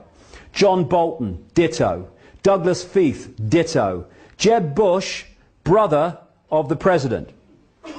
William Crystal, editor of the Murdoch Weekly Standard, a neocon paper in Washington, and one of the major advocates in the media of the invasion of Iraq and the war on terror. This is what it said, that document, September 2000. It called for American armed forces, it called the American armed forces the cavalry on the new American frontier. It said that key allies like the United Kingdom are the most effective and efficient means of exercising American global leadership. That's not happened, has it? The United States has for decades sought to play a more permanent role in Gulf regional security, brackets control. While the unresolved conflict with Iraq provides the immediate justification, the need for a substantial American force presence in the Gulf transcends the issue of the regime of Saddam Hussein. It was an excuse to get in there. They ain't coming out. No intention, as I said from the start. It called for a blueprint for maintaining global US preeminence, in other words, the shadow network's preeminence through America, and shaping the international security order in line with America's principles and interests. See before. This American grand strategy must be advanced as far into the future as possible, and the US must fight and decisively win multiple simultaneous major theatre wars as a core mission. September 2000. Look what's happened since. It says that peacekeeping missions demand American political leadership rather than that of the United Nations. Happened. It highlights North Korea, Syria, Iran and Libya as dangerous regimes, target for takeover or control, and says their existence justifies the creation of a worldwide command and control system, World Army. This man, David Frum, who is a scholar of an organization called the American Enterprise Institute, which is a neocon operation that fits like that into the project for the new American century, was the man who wrote the famous State of the Union speech for Bush, I think it was in 2002, in which he said that there was an axis of evil that had to be targeted. What was that axis of evil? Iraq, Iran, North Korea, straight off the pages of the Project for the New American Century document. It spotlights China for regime change. This is where it's leading. They want a conflict with China for a massive global problem which will bring in the global solution, the world government and the world army, to stop it ever happening again, even though they created it in the first place. I've been talking about this now since the mid-1990s, the China thing, and in 2000 they come out and actually say it. It is time for the presence of American forces in Southeast Asia, it says. This could lead to American and allied power providing the spur to the process of democratization in China. These people are crazy, but not stupid. It called for the creation of US space forces to dominate space and total control of cyberspace to prevent their enemies using the internet, i.e. people like me and others who are exposing this. They're trying to more and more edit and censor the internet.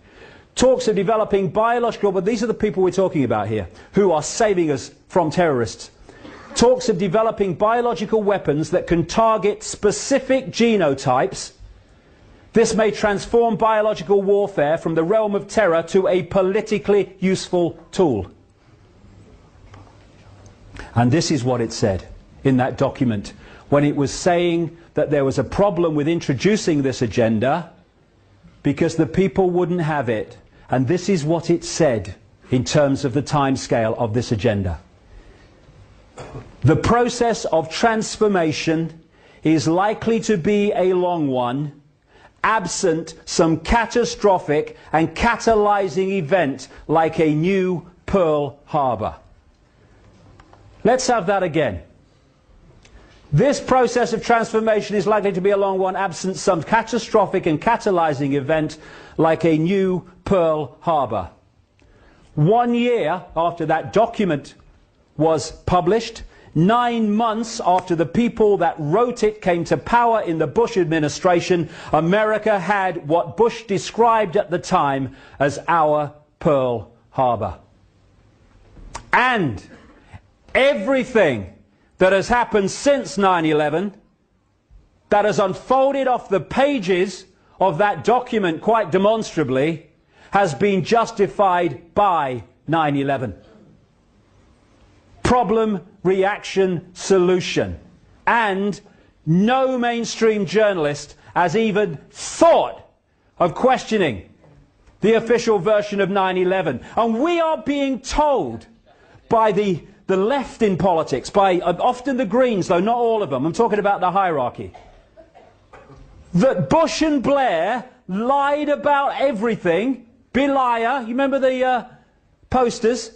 Those two lied about everything except the official story of 9/11. They told the whole truth about that in terms of how it was orchestrated. Naivety Anonymous, hello, is that you? I've got some customers for you. And they condemn people like me for having the nerve to raise the subject. Nutter, rubbish. Oh, God. I wrote a book a year, well actually I wrote it immediately after 9/11 and researched it for a year. It came out a year to the month after 9/11. It takes the official story apart. It's a fairy tale. A fairy tale. But it's been justified. It's used to justify this, and that's why it happened. Bullshit. Absolutely. The official story of 9/11 has just left the room.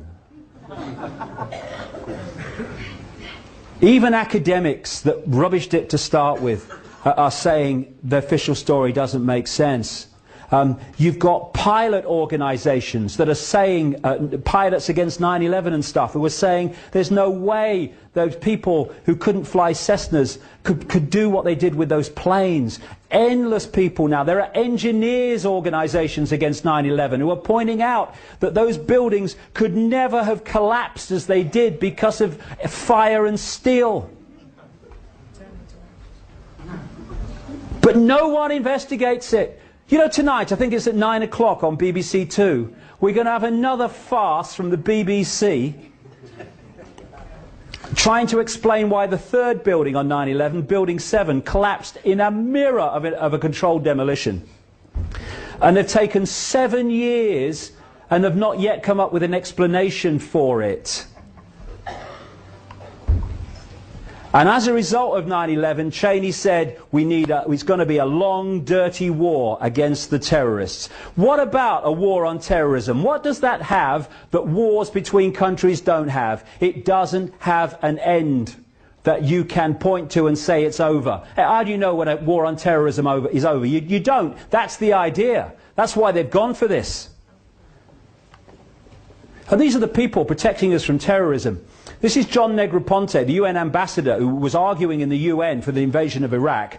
And this is what John Pilger wrote in the New Statesman magazine. How appropriate that John Negroponte is Bush's ambassador at the United Nations. This week he delivered America's threat to the world that it may require to attack more and more countries. As US ambassador to Honduras in the early 1980s, Negroponte oversaw American funding of the regime's death squads known as Battalion 316. That wiped out the democratic opposition while the CIA ran its Contra war of terror against the neighbouring Nicaragua. Murdering teachers and slitting the throats of midwives were a speciality. What did Negroponte go on to be? The man who was the head of US operations in Iraq after the invasion and then head of the whole of US intelligence for a while. These are the people protecting us from terrorists.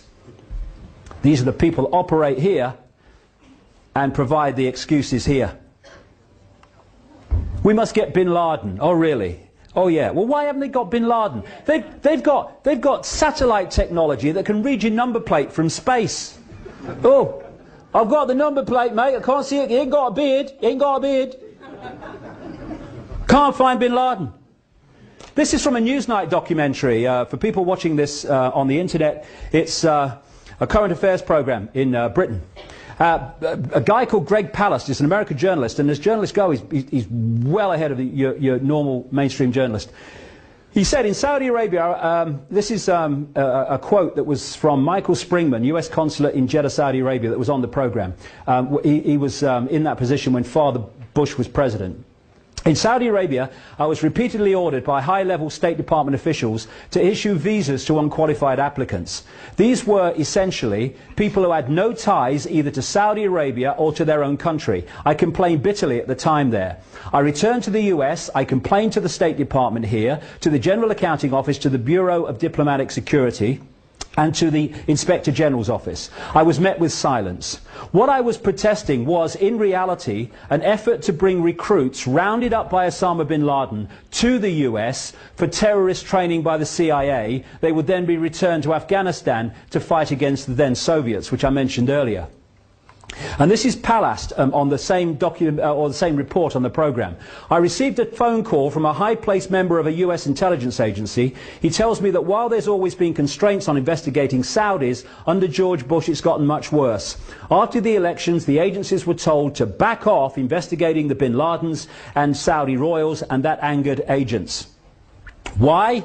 because the Bush family were connected into the bin Laden family in ways I describe in my books, and it was one of those to create the war on terror. This is the late Robin Cook, just before he died. Throughout the night, he was one time Foreign Secretary in Britain. Throughout the 1980s, bin Laden was armed by the CIA and funded by the Saudis to wage jihad against the Russian occupation of Afghanistan. Al-Qaeda, literally the database, was originally the computer file of the thousands of mujahideen who were recruited and trained with the help of the CIA to defeat the Russians. As I said earlier, in other words, they were creating the terrorists to frighten the people with, to justify the introduction of the Big Brother state. David Davis, Shami Chakrabarti of Liberty, wake the hell up, because they don't want to know about this.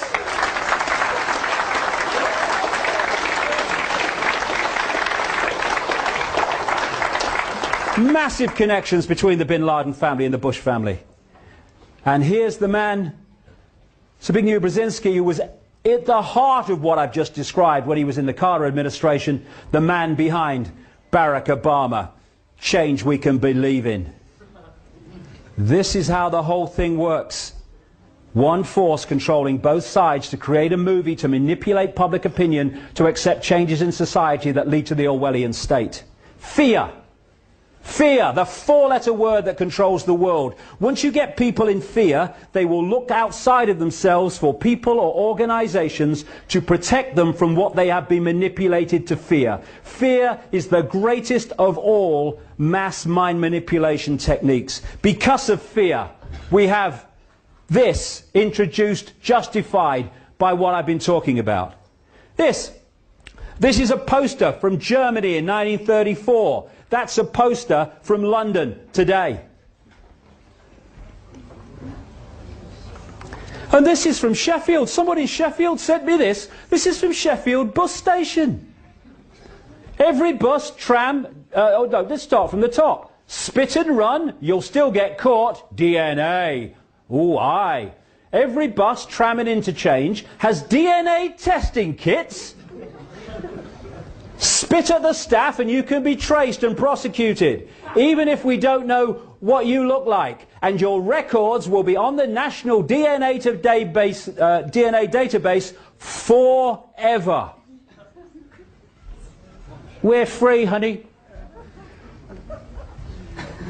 I love it.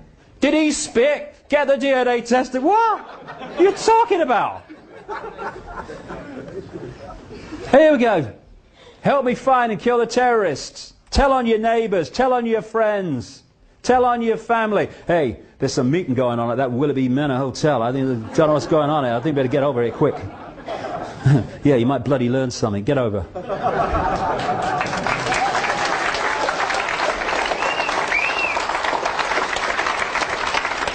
I promise never to question authority. I promise never to bring up my rights. Stop asking questions. They'll all want to do it. Quiet! Shut up! But you can have free speech. There you go. No problem. Free speech zones. What's that about? Free speech zones. You cannot say what you want here, but you can say it there. I've got a uniform on, so I've got a brain. The internet is fantastic for spreading information, but they're trying to edit that and censor that, as I say, because that's a bad side of the internet for them. But the internet's magnificent if you want to track people and track what they're doing and stuff. This is being justified in the same way. And this is Hitler. I was going to say this earlier, but it's come later.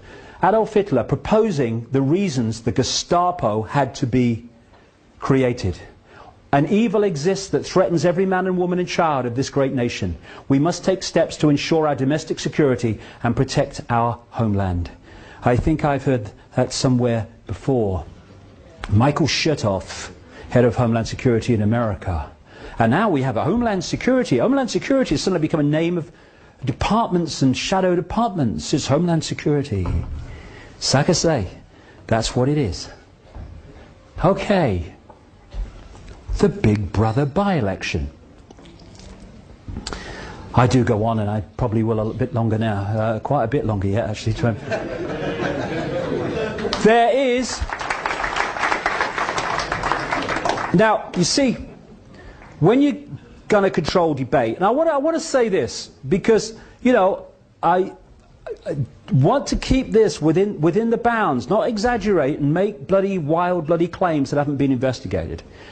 I'm not saying in this little bit that I'm going to talk about now with relation to this by-election that David Davis and Shami Chakrabarti, the head of Liberty, a bit like the Civil Liberties Union in America, I'm not saying they are in full awareness of what I'm going to talk about now.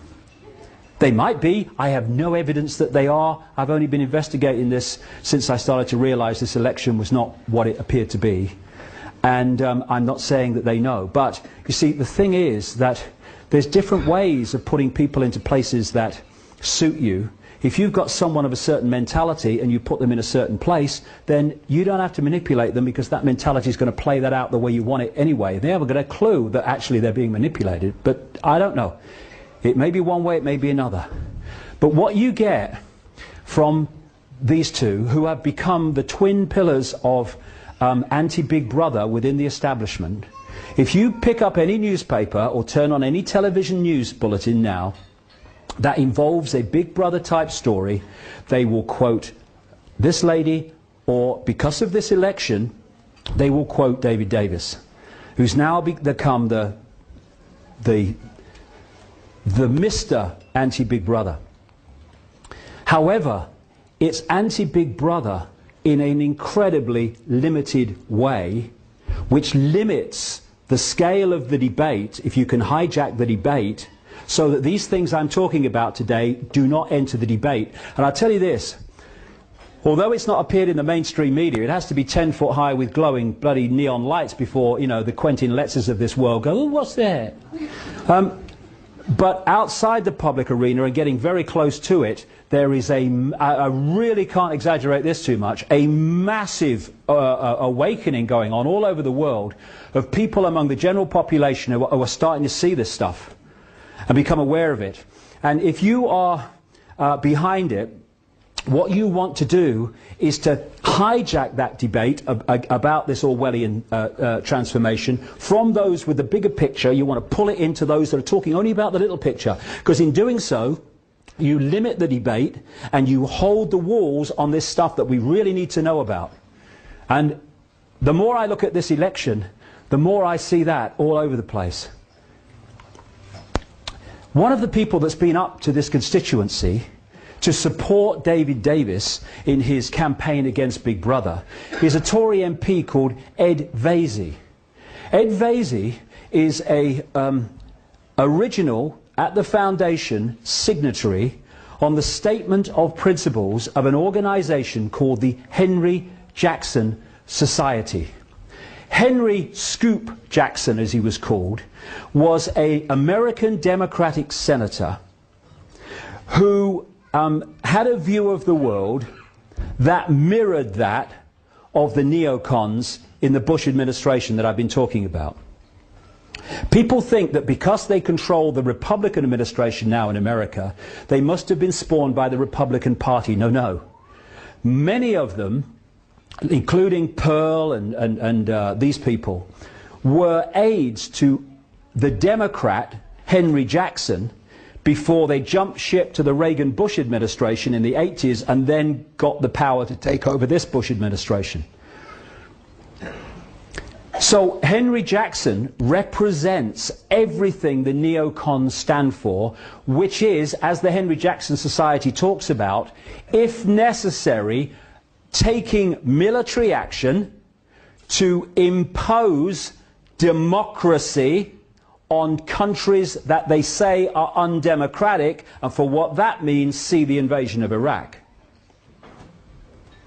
Ed Vaizey, like I say, was an original signatory. And he is a neocon, as they call it, a neoconservative. Now, what is a neoconservative connected to the Henry Jackson Society, which, as we'll see in a second, fundamentally connects into the Project for the New American Century in America and the American Enterprise Institute, which is the sister organization? What is he doing suddenly opposing Big Brother when his network had created the problem which is justifying Big Brother. These are the international patrons of the Henry Jackson Society. Richard Pearl, Douglas Feith, William Crystal, Robert Kagan. Crystal and Kagan were the co-founders of the Project for the New American Century that produced that document which has played out ever since in death and slaughter and conquest, which has justified the introduction of the Big Brother state. They are involved fundamentally with the Henry Jackson Society, and Ed Vaizey comes up to support David Davis against Big Brother. I think there's more to know here. Also in the Henry Jackson Society, James Woolsey, Project for the New American Century, Director of the CIA. Sir Richard Dearlove, head of MI6 across the period of the invasion of Afghanistan and Iraq. And this guy, Erwin Stelzer, head of the Rothschild Bank at one time, scholar at the American Enterprise Institute, and now with another neocon offshoot called the Hudson Institute. And David Davis has been paid by both the Hudson Institute and the American Enterprise Institute to speak at their events.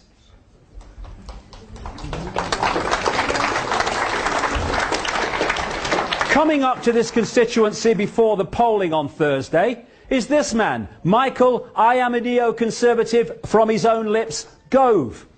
Another shadow minister in the Cameron administration, Conservative administration. He was also an original signatory to the statement of what the Henry Jackson Society stands for. Statement of principles, as they call it. And he's coming up, like Vaizey, from the same organisation, to challenge Big Brother for David Davis.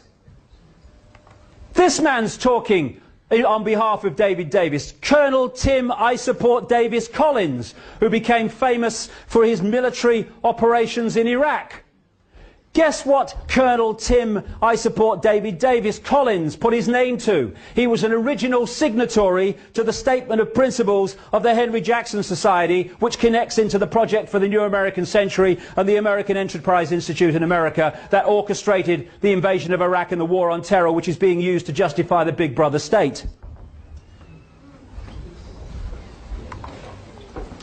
Patrick Mercer, Tory MP, been in this constituency supporting David Davis against Big Brother. He is a consultant for Blue Hackle, which is one of these private army security organisations which connects with others to create connections of private armies that are being paid by government to operate in places like Iraq. He's went on a fact-finding mission to Iraq, paid for by an organisation called HEART, that produces and uses the very Big Brother technology that David Davis is saying we've got to stop.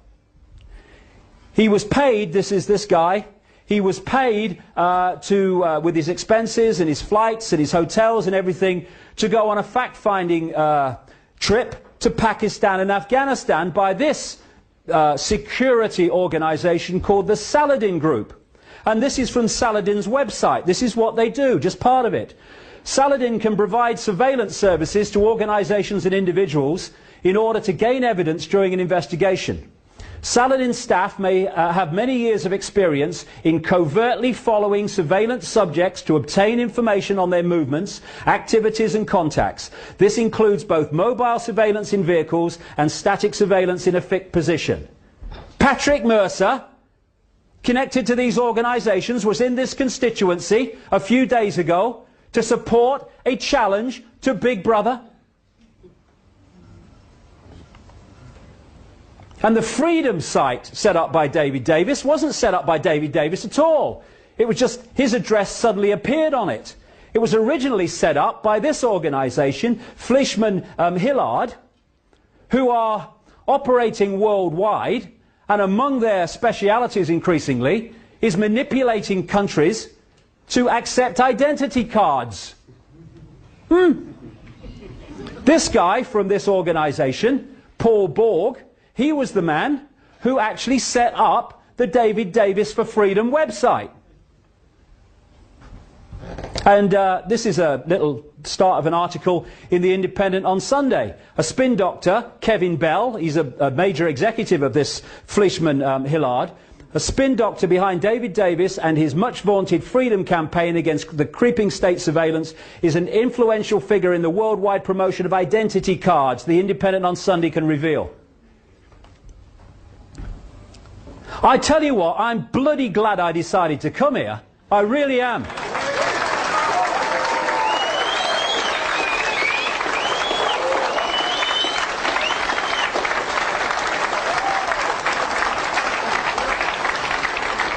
And so what we have is now a twin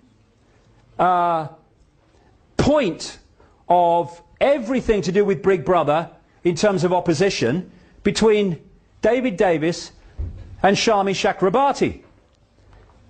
Shami Chakrabarti was a Home Office barrister from 1996 until September the 10th, 2001, the day before 9/11, when she became head of Liberty. She's an alumna of the British America Project, described as a junior Bilderberg, which was created to promote British-American relations and is sponsored by Monsanto and a stream of American corporations. She is a governor of the Ditchley Foundation, which you'll find in this book from 15 years ago. And it is connected into the Bilderbergs and that network we saw earlier. And that was created to promote British-America relations. Now, I'm not saying she's knowingly manipulated. I don't know that. I'm not saying it's not true. I'm not saying it is true. I don't know that.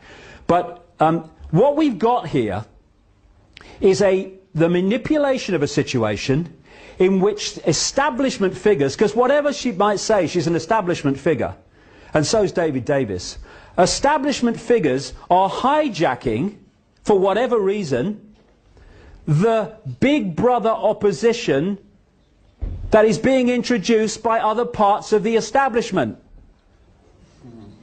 And as a result, narrowing the debate so people like me and the information that I'm talking about today don't get access to it. Let's just worry about England first. Then somebody who's here today, was canvassing a little bit yesterday for me, came across David Davis synchronistically, asked him about the Bilderberg group, and according to what she tells me, he said he didn't know anything about it. And could someone send information? Well, he obviously doesn't talk to George Osborne, the Shadow Chancellor, and as things stand at the moment, the next Chancellor of the Exchequer of this country, in control of our finance, or much as we do control our finance now. He was at the Bilderberg Group meeting a few weeks ago in Washington, and that's the third he's attended. And he was asked by someone who's been supporting me in this constituency, David Cameron, when he was here a few days ago, about the Bilderberg Group, and he said, there's nothing to worry about, basically. And if it was important, I'd want to be there, he said. Well, stick around, mate. Your chance will come, don't you worry. So this Big Brother by-election is not what it seems. And when we're talking about limiting the debate, my goodness me, it's been limited in the time I've been here. They don't want to talk about any of this stuff. And when you talk to it to the media, of course, you're a nutter and you're all pushed aside. This is what it's about, controlling the debate. So what do you do then? You control the outcome. Yeah. I tried to get into a David Davis, Bob Geldof public presentation in the whole Guildhall the other day. I wasn't going to cause trouble. I went along, I'd got a ticket, a constituent in this constituency had got me a ticket. It was a public one, as long as you had a ticket, and I turn up. I just wanted to listen to what they had to say. I'm a researcher, I want to know. If I got a chance to ask a question, great. If I didn't, well, equally great. At least I'd see what they got to say. And then suddenly, you know, the pound of lard with a shirt on came over, hyperactive, boom. Suddenly, a miracle happened and it became a private event. It's kind of funny because this is the guy who stopped me.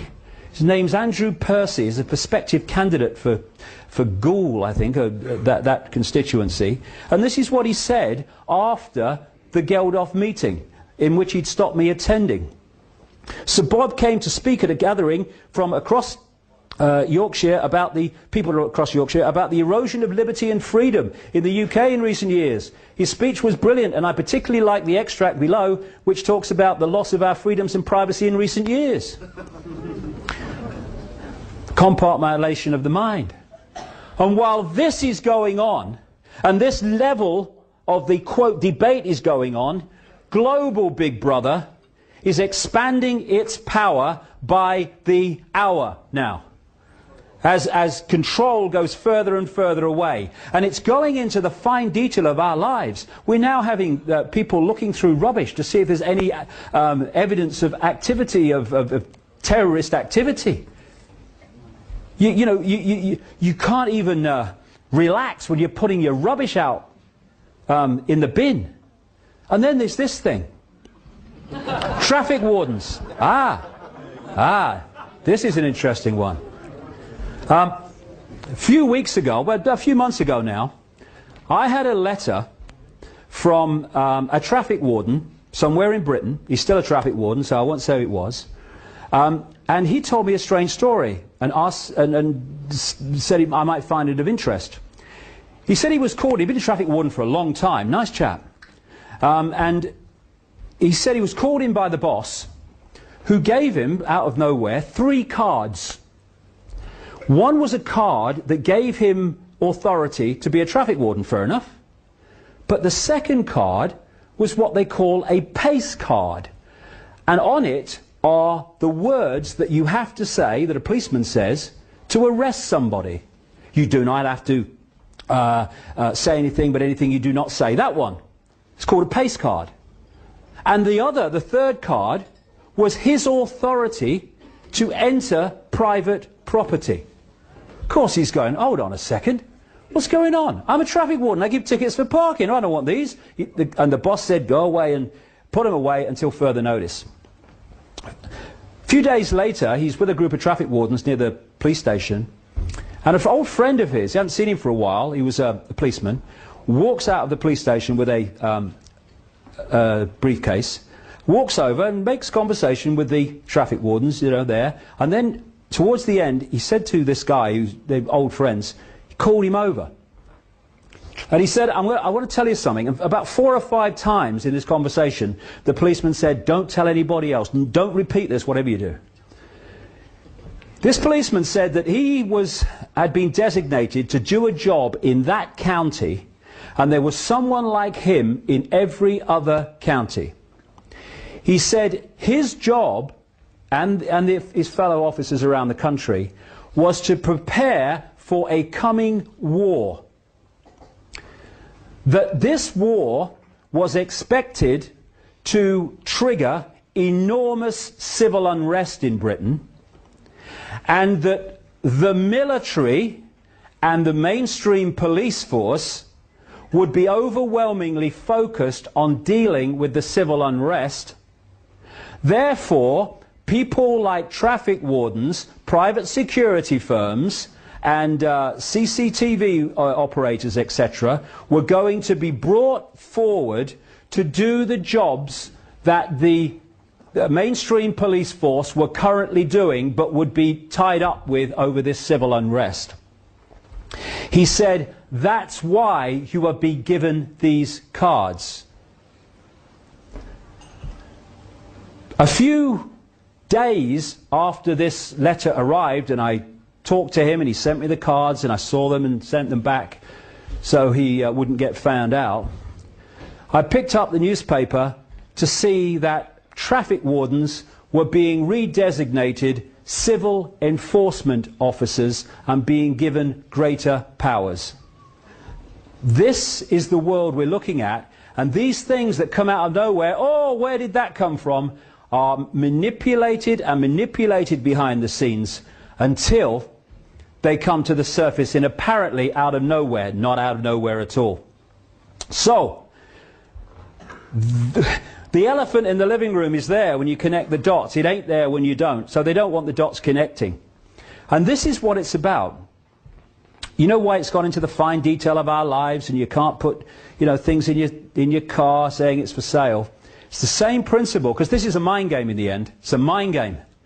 If you can control people's mind and perception, you control their actions. It's a mind game. Everything's up here. The idea is to do the same on the population as a whole that they do on laboratory rats and mice in these laboratory mazes, where they put a mouse in a maze, and if it goes down certain channels within the maze, it gets an electric shock. After it's been shocked a few times, you can take the electronic equipment away, and that mouse will still not go down that channel. What you've done is programmed the mouse into acquiescence to do what you want them to do, to become subservient to what you want the mouse to do.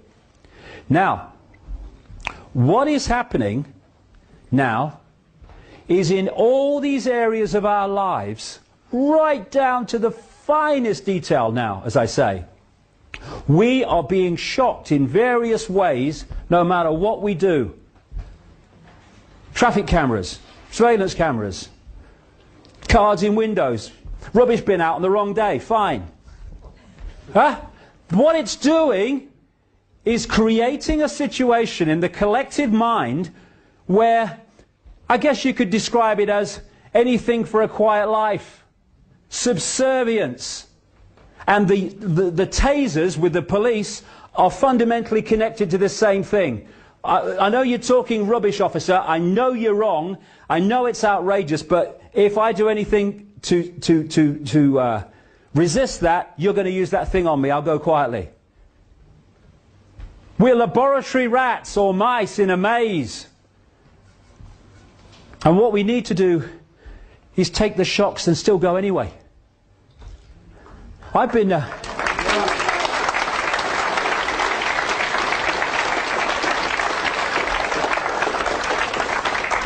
I've spent 20 years being ridiculed, being abused, being misrepresented, being made fun of, being laughed at in the street, having my kids laughed at school. I'm still fricking here.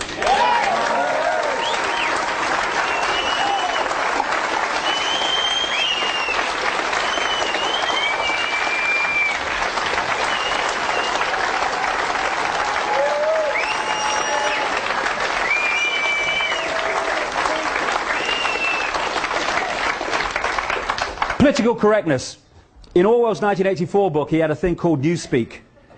You know, and he said, you know, when you at this level of reality, there are many other levels of reality. We won't go there today, though I do. But at this level of reality, we think in words. You have a thought, you think it in words.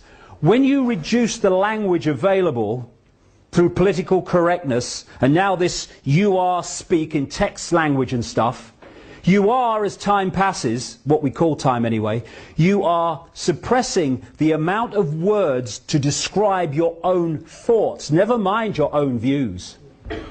This is what political correctness is about, and also playing minorities off against each other. And the left in politics has been played like a violin. I'm from the left, there's me art right there. And here's me sodding brain here. There are a lot of genuine people on the left, what they call on the left. It's all a load of crap anyway, right, left. It's all part of the same scam. Doesn't matter. You know, you go far enough right, you meet yourself on the left coming back. The same bloody thing. There's some genuine people who want to do genuine things, but they've been scammed. And one of the scams is supporting political correctness. You can't upset somebody. Well, maybe they deserve to be upset. I'm upset that I can't have my view. Okay, that's not political correct.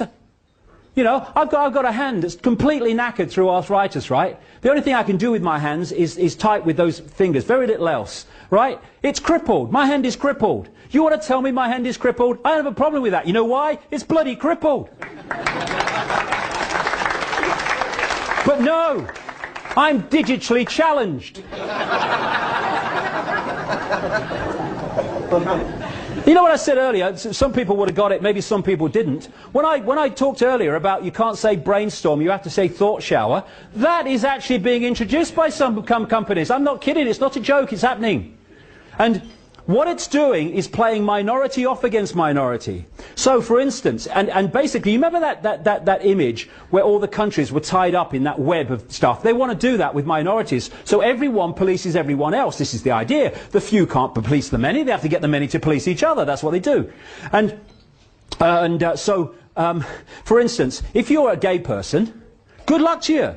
I mean, I have a simple philosophy on life. Do what you like so long as you don't impose it on anyone else. That's it. That's my philosophy. Anyway,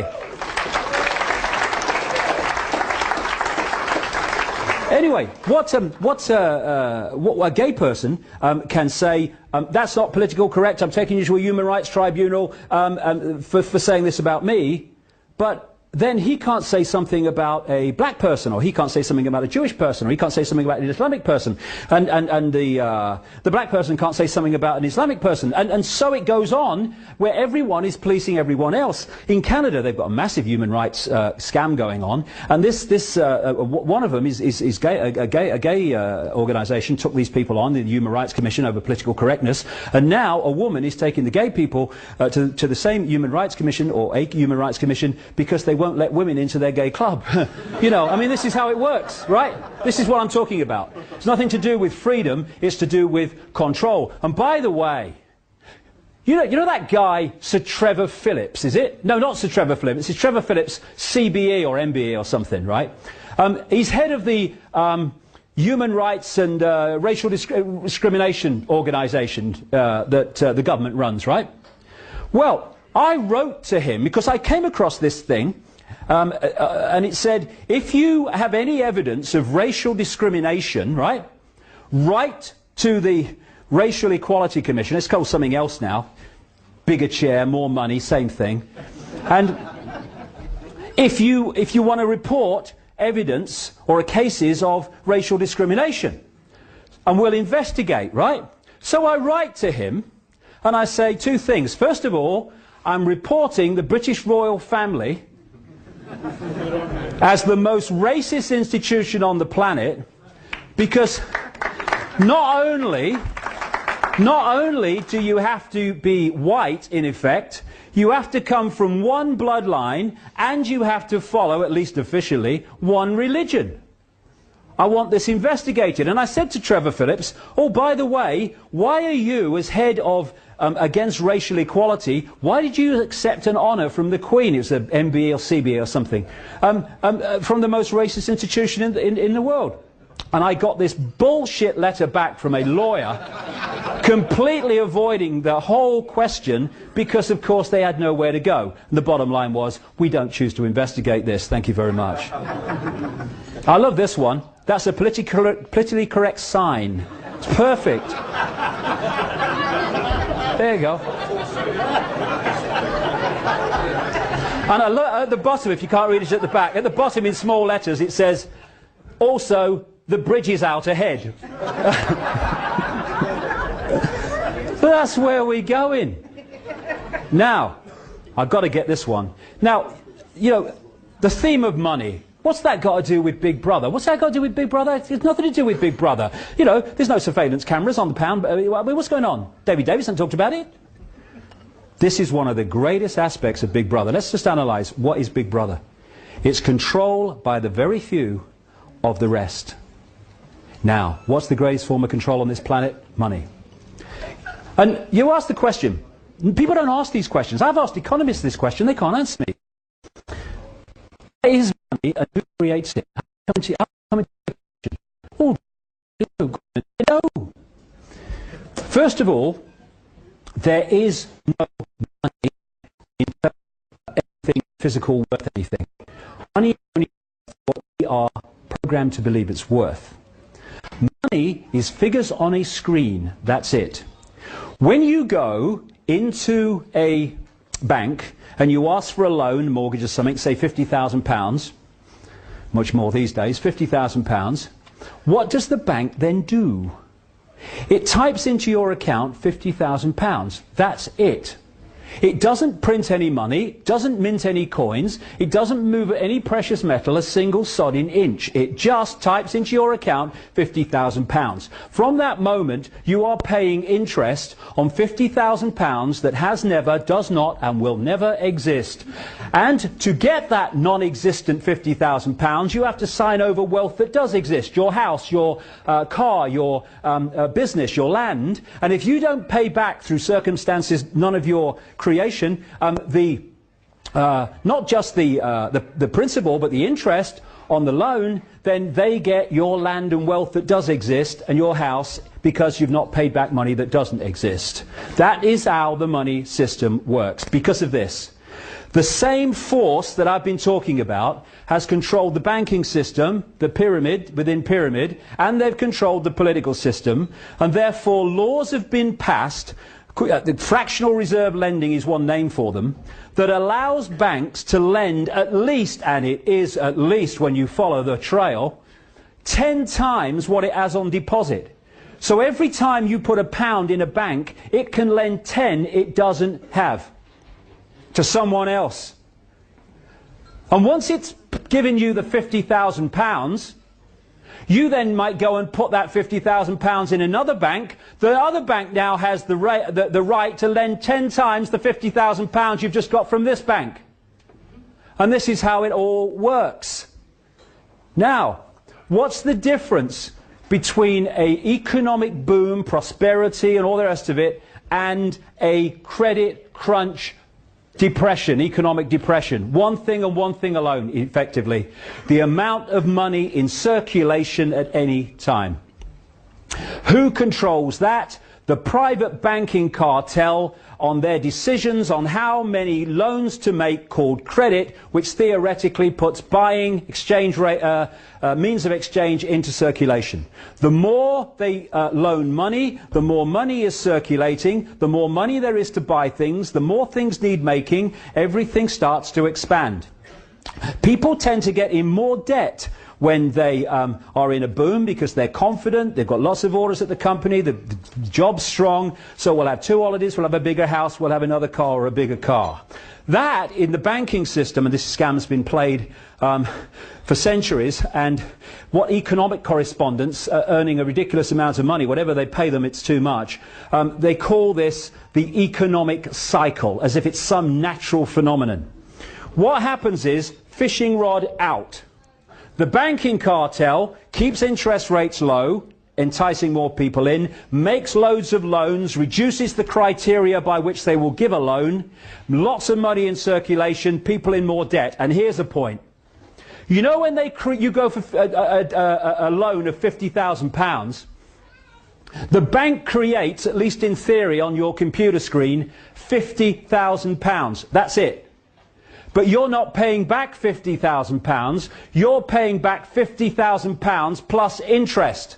The interest on the £50,000 has not been created, it never is. Therefore, by design, there is never ever enough money in circulation to pay back all the principal and interest on the loans outstanding. Bankruptcy, losing your home, is built in on purpose.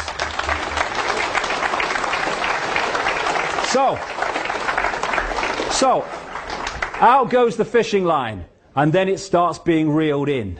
They create an excuse for a credit crunch or a problem, and so what do the banks do? Coordinated through this system of pyramids within pyramids, they start taking money out of circulation. They raise the criteria for giving loans out, which they are now. They raise interest rates, or whatever they need to do to take money out of circulation. Now, as they take money out of circulation, there's even less circulating to pay back all the debt that was created when they put loads of money out there, so people start in massive amounts losing their homes, their jobs, their businesses, their land, their possessions. And so we move over to the depression, the downturn, the recession, and they then start trawling from the people the wealth that does exist, because there's not enough money in circulation, nothing to do with them, they can't pay the non-existent money back. And this economic cycle has been played for centuries, and it has sucked out of the people the real wealth into the hands of the few. And that is such a fundamental part of Big Brother, because it's a fundamental part of human control. Are you listening, David Bloody Davis?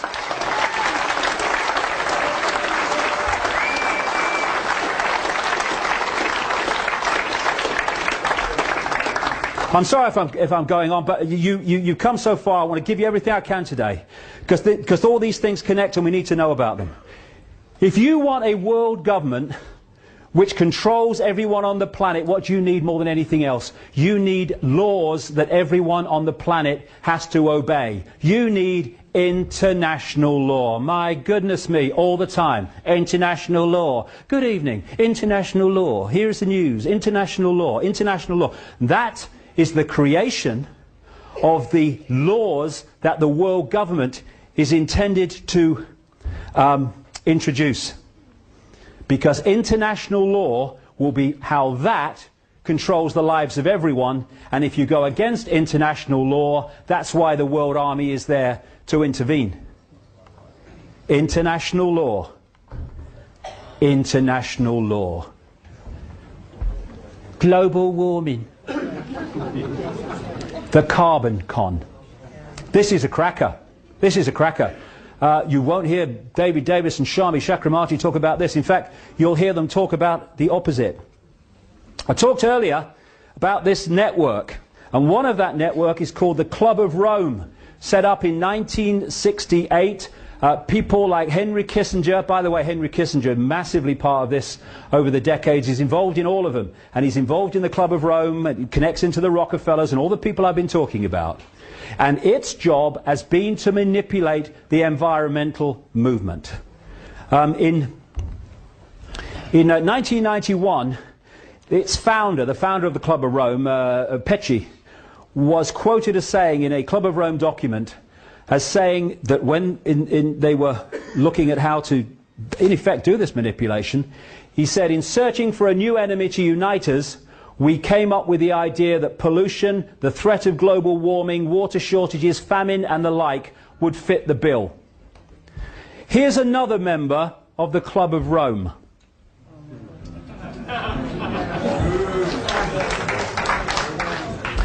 And that's why the official story of the reason for climate change, carbon emissions caused by humans, is as much a nonsense as the official story of 9/11. It is a problem, and the solution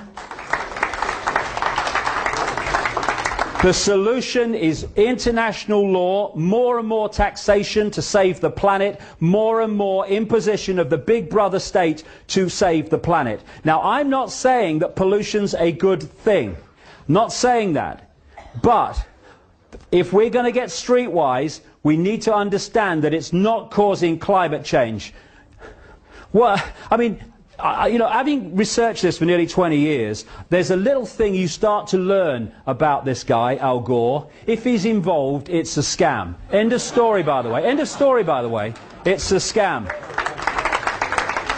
And of course, for his Inconvenient Truth documentary, let's just redesignate what documentary means on that criteria. He was given the Nobel Peace Prize and the Oscar. Why? Because this network controls that. They don't control every Oscar and all the rest of it, but if they need someone to get one, they can make sure they get one. Same with the Nobel Peace Prize. Kissinger won the Nobel Peace Prize. Bloody war criminal. They're giving it to Blair next. Yeah, Blair. So, what we've got as a result of all this manipulation, Al Gore, is, you know if it's a scam as well, because Madonna's on the stage singing about it, right? This is the Global Warming Survival Handbook, going with the Live Earth concerts, orchestrated by Al Gore. David de Rothschild wrote that. Very good. I'm sure they care about the planet, as they're lending us money that doesn't exist and trawling the wealth as a result of us not paying it. Now, there's a thing they say about computers. Crap in, crap out, right? If you put garbage into a computer, you get garbage out. That's how the computer models came up with global warming. International law is where it's leading, and this is the cause of global warming. Stands back in amazement. You mean the sun has an effect on Earth temperature? Are you kidding? What happens is the sun goes in cycles. It generates what are called sunspots, which are massive explosions of energy powered out into the solar system, which comes to the Earth eventually as solar radiation. Some of these explosions, called sunspots, are as big as the Earth and even as big as Jupiter. When it is exploding energy, the temperature goes up. This is what these sunspots are. You can see them here. I think they might have a bearing on temperature. I think so. This is the recent sunspot cycle coming round, all the rest of it. And of course there are cycles where you have a sunspot cycle going round at this level of temperature, and then you have a cycle going round at this level of temperature, so that as the cycles go round, it's hotter or cooler in the different cycles as we pass through what we call time. Now, other planets in the solar system have been warming up. I don't know whether you've seen them factories on Mars. Them bloody Martians and them 4x4s, you know, it's bloody outrageous. Now, what is the common denominator of these other planets and the Earth? Can't work it out. Must be the sun. Now, this is the great one. The temperature's higher than it's ever been since records began. When did they begin? 1860. 1862? That's 5 minutes ago in weather cycles. What are you talking about?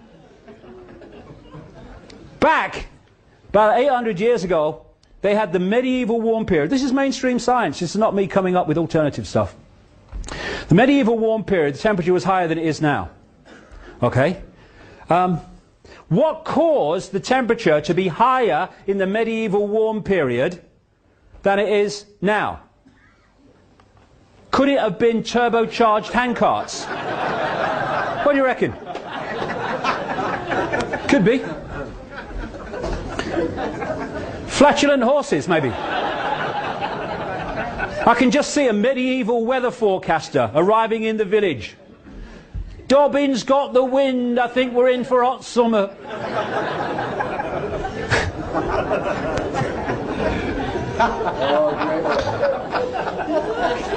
And I'm mad?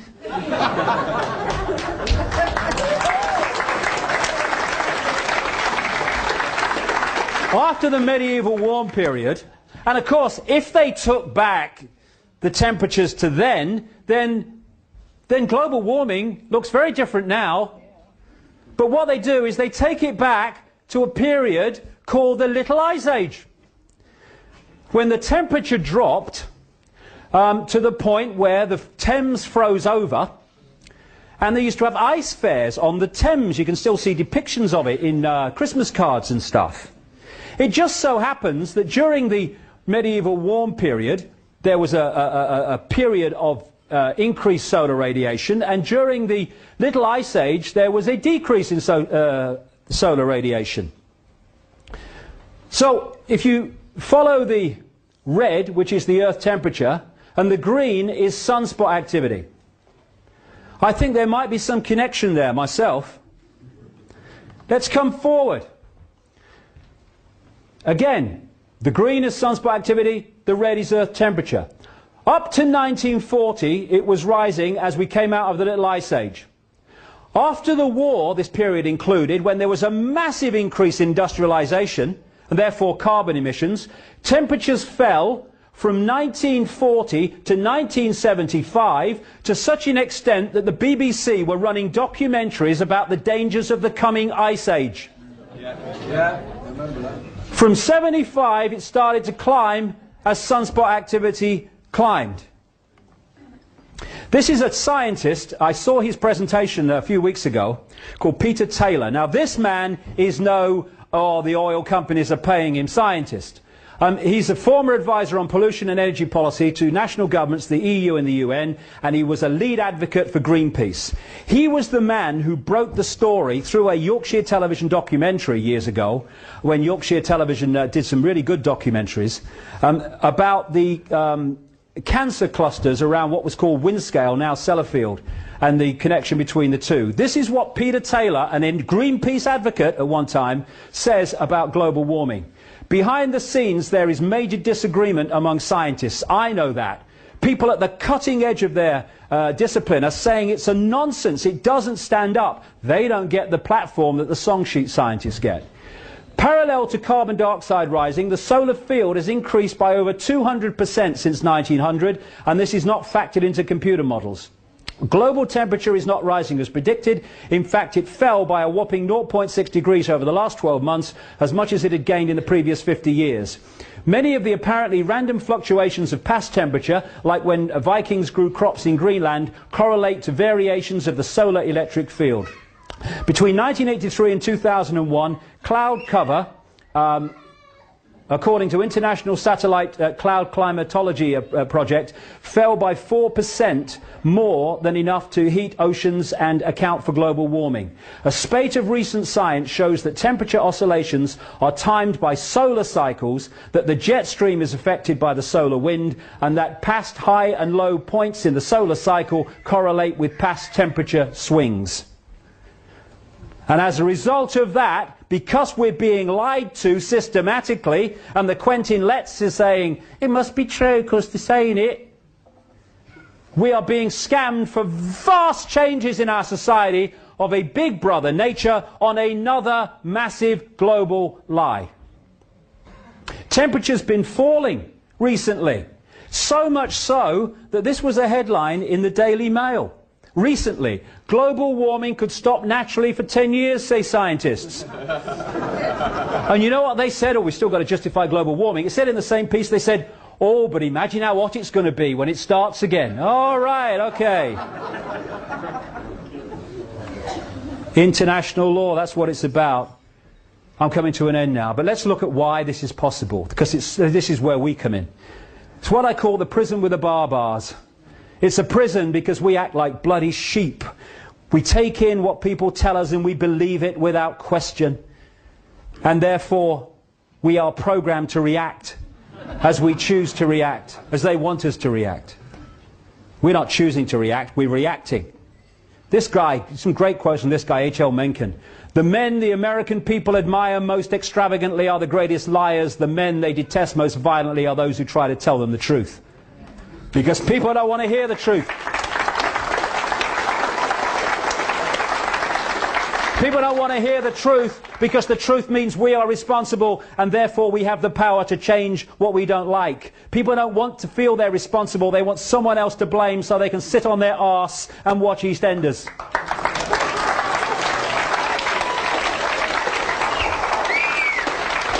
This is Oscar Wilde, wonderful quote from Oscar Wilde. Most people are other people. Their thoughts are someone else's opinions, their lives are mimicry, their passions are quotation. In short, we are a world of repeaters, where people just repeat what someone else has said as if it's the truth without even checking it out. And no one should accept what I say here today without checking it out themselves, as they can. We have teacher repeaters. What do teachers do?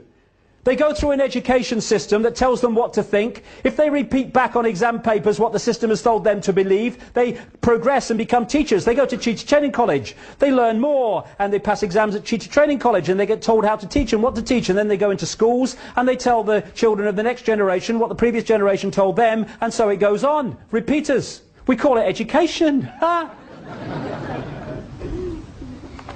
We have doctor repeaters, repeating what the drug reps are telling them they should pop us down our throats because it's good for profits. I went to...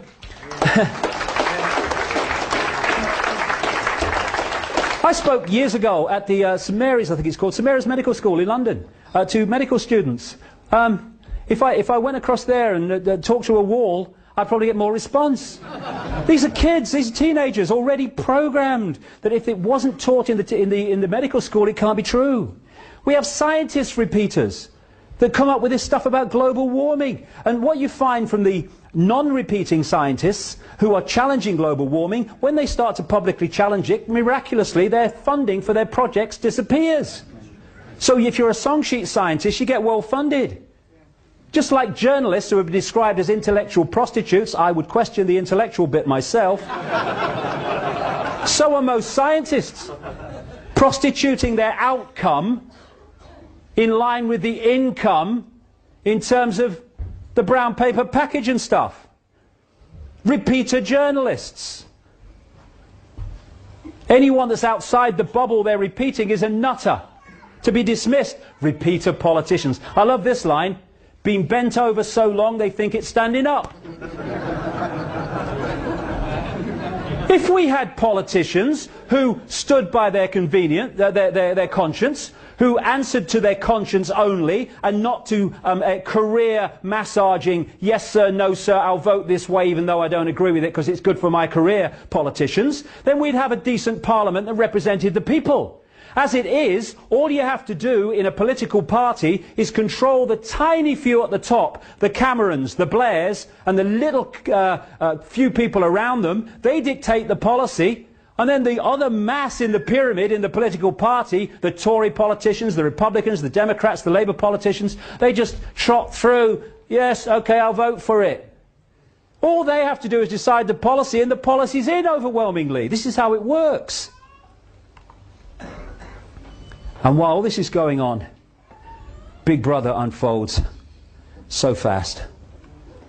As Mencken said, the most dangerous man to any government is the man who is able to think things out for himself. Almost inevitably, he comes to the conclusion that the government he lives under is dishonest, insane, and intolerable. And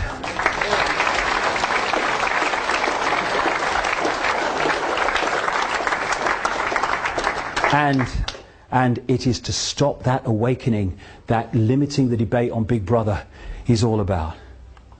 Secret Agenda, the movie. Puppet people. Follow the White Rabbit. War is peace.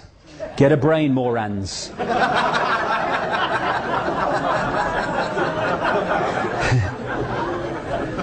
And then you can persuade people that war is peace, freedom is slavery, and ignorance is strength. And you can justify this as fighting for peace.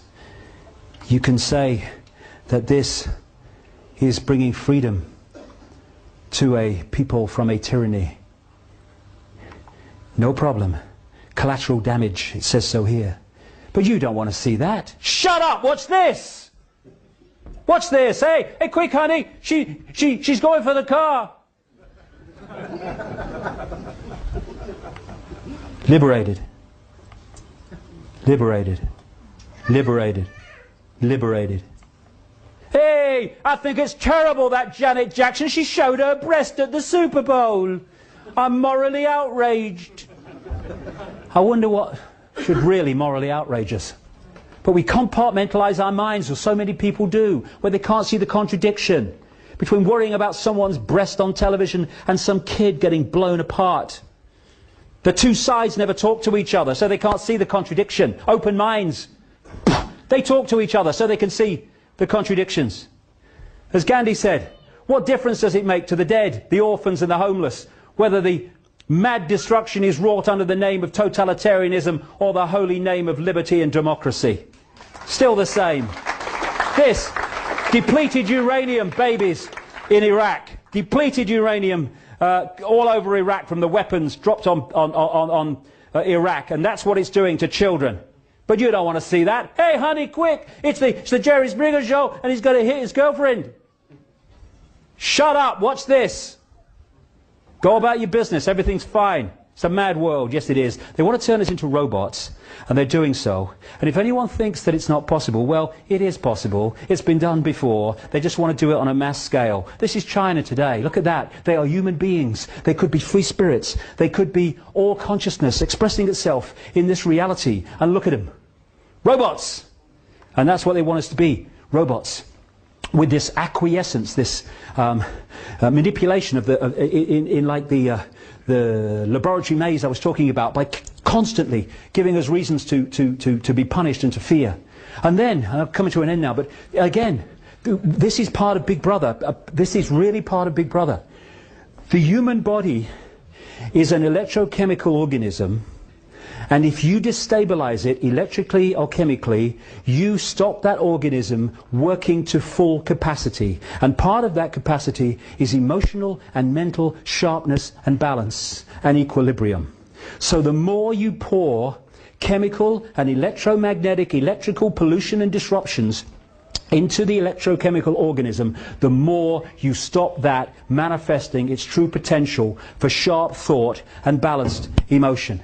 When you look at the graphs for the increase in the crap they put into food, chemical concoctions and cocktails, overwhelmingly, though certainly not always, aimed at children, and then you look at the graph of the increase in so-called childhood behavior problems, they go up like they're connected by a magnet. There is a war on our children because they're the generation they overwhelmingly have to suppress.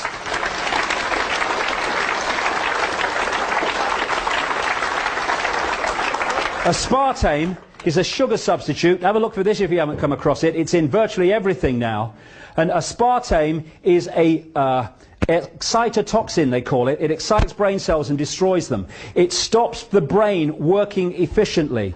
They sent letters out to naval pilots in America a few years ago, telling them not to drink soft drinks with aspartame in before they fly because it affects their brain's ability to think. And sharp. And who brought aspartame into existence? Donald Rumsfeld. He was head of Searle Pharmaceuticals. They couldn't get aspartame through the Food and Drug Administration checks in America to become part of, the food that we eat and drink. And so they appointed him because he was close friends with the Reagan-Bush administration. And the Reagan-Bush administration changed the head of the Food and Drug Administration when he came in, and suddenly the checks were forgotten and aspartame came out. He then sold out to Monsanto at a vast profit, and Monsanto now control aspartame as they control GM food. Fluoride in the water is an excitotoxin. It excites brain cells, destroys them, and it suppresses thought. The first known time that fluoride was put into water supplies was in the Nazi concentration camps to keep the people docile. Genetically modified food is designed to genetically modify us. Vaccines, 25 vaccinations before the age of 2, with a growing, still developing immune system. All the stuff they give us. Electromagnetic soup. The rabbit hole is seriously deep. And this is so appropriate. This was said by a pastor after the Second World War, talking about Nazi Germany. He said, first they came for the Jews and I did not speak out because I was not a Jew. Then they came for the communists and I did not speak out because I was not a communist. Then they came for the trade unionists and I did not speak out because I was not a trade unionist. Then they came for me, and by then there was no one left to speak out for me.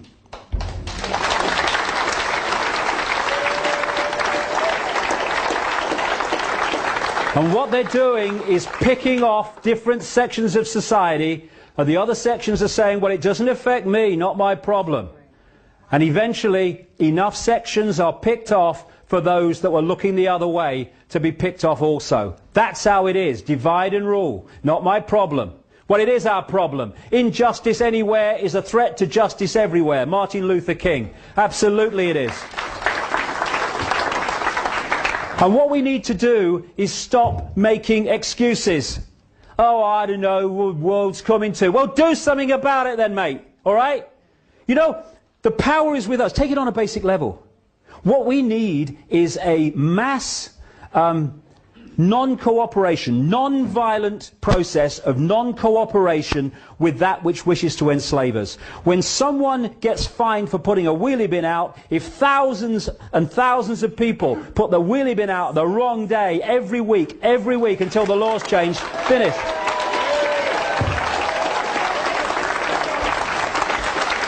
Injustice anywhere is injustice everywhere, potentially, because next time it's going to be us. And it's a house of cards, this. It's held together. The power that is used to enslave us is the power we give to the enslavers every day. They don't have power. They have our power. We give it to them. It's time to take it back. And by that, it means unity. So we might have a different religion or no religion. So we might be a Jew or a Muslim or a Christian, or might be black or white or sky blue bloody pink. This is not a big brother global agenda to enslave Jewish people or to enslave Islamic people or to enslave white people middle class. It's a global agenda to enslave all of us. And if we don't unite and we go on being divided and ruled, then they will enslave all of us. If we unite, get rid of the nonsense fault lines of manufactured division, and then through unity of response and non-cooperation with our own enslavement, they will not be able to do this.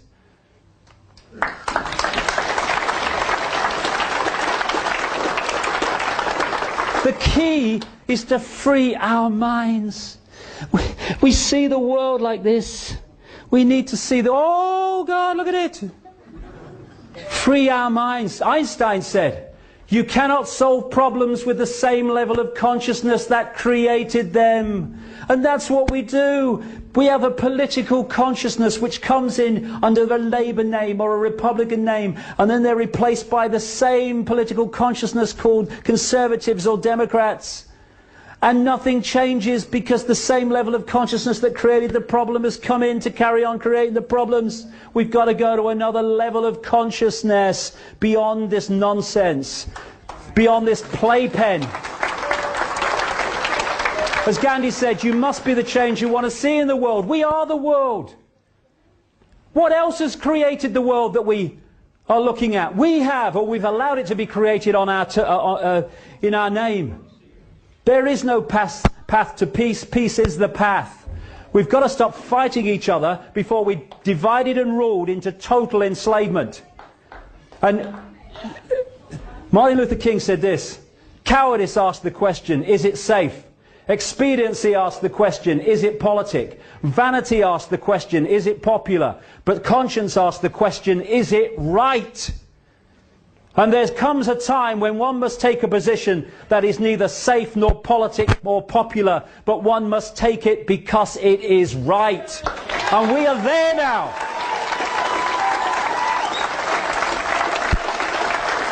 You know, when someone said to me, what would change the world quicker than anyone else? I would say this, anything else, it would change overnight if we did this, because everything would come from it. If we stopped making decisions about our actions based on what is right for us in the moment and started doing what we knew to be right by conscience and justice, this world would transform. This world has been created as we experience it by billions of people deciding every day, what do I do in the interests of me? Once we start saying, what do I do in the interests of justice, fairness and my own conscience, actions change, the world changes. And we are in control of that. And we are at a fork in the road now.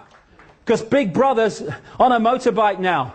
This is not the totalitarian tiptoe anymore, this is the totalitarian sprint. And we have one last chance to open our eyes, open our minds, and start getting involved in doing something about this. Because, you know, there's going to come a time, and it ain't too long from now, when we're going to have to look our children in the face, in the eyes, and we're going to have to answer the question without blinking and without averting them. What were you doing, Daddy, Mummy, Granddad, Grandma, when the fascist state came in that now controls every facet of our lives, including our thoughts? What were you doing when it came in? Now, for what, all my ills and all the rest of it, I won't have to blink. How many other people will be trying to look the other way? We have a chance now, still, not to be in that position. Because I'm 56, what have I got left? 10 years, 20 years, a bit longer maybe? The young people today, the kids today, the grandkids today, they're going to have to live their entire life in what these mad men want to introduce and are in the process of doing so fast. We owe it to them, if not to ourselves, not to leave them the design that these people have been working towards for so long. We need to get involved. And if we do, in a united way, the power they're using to enslave us will be gone. Thank you.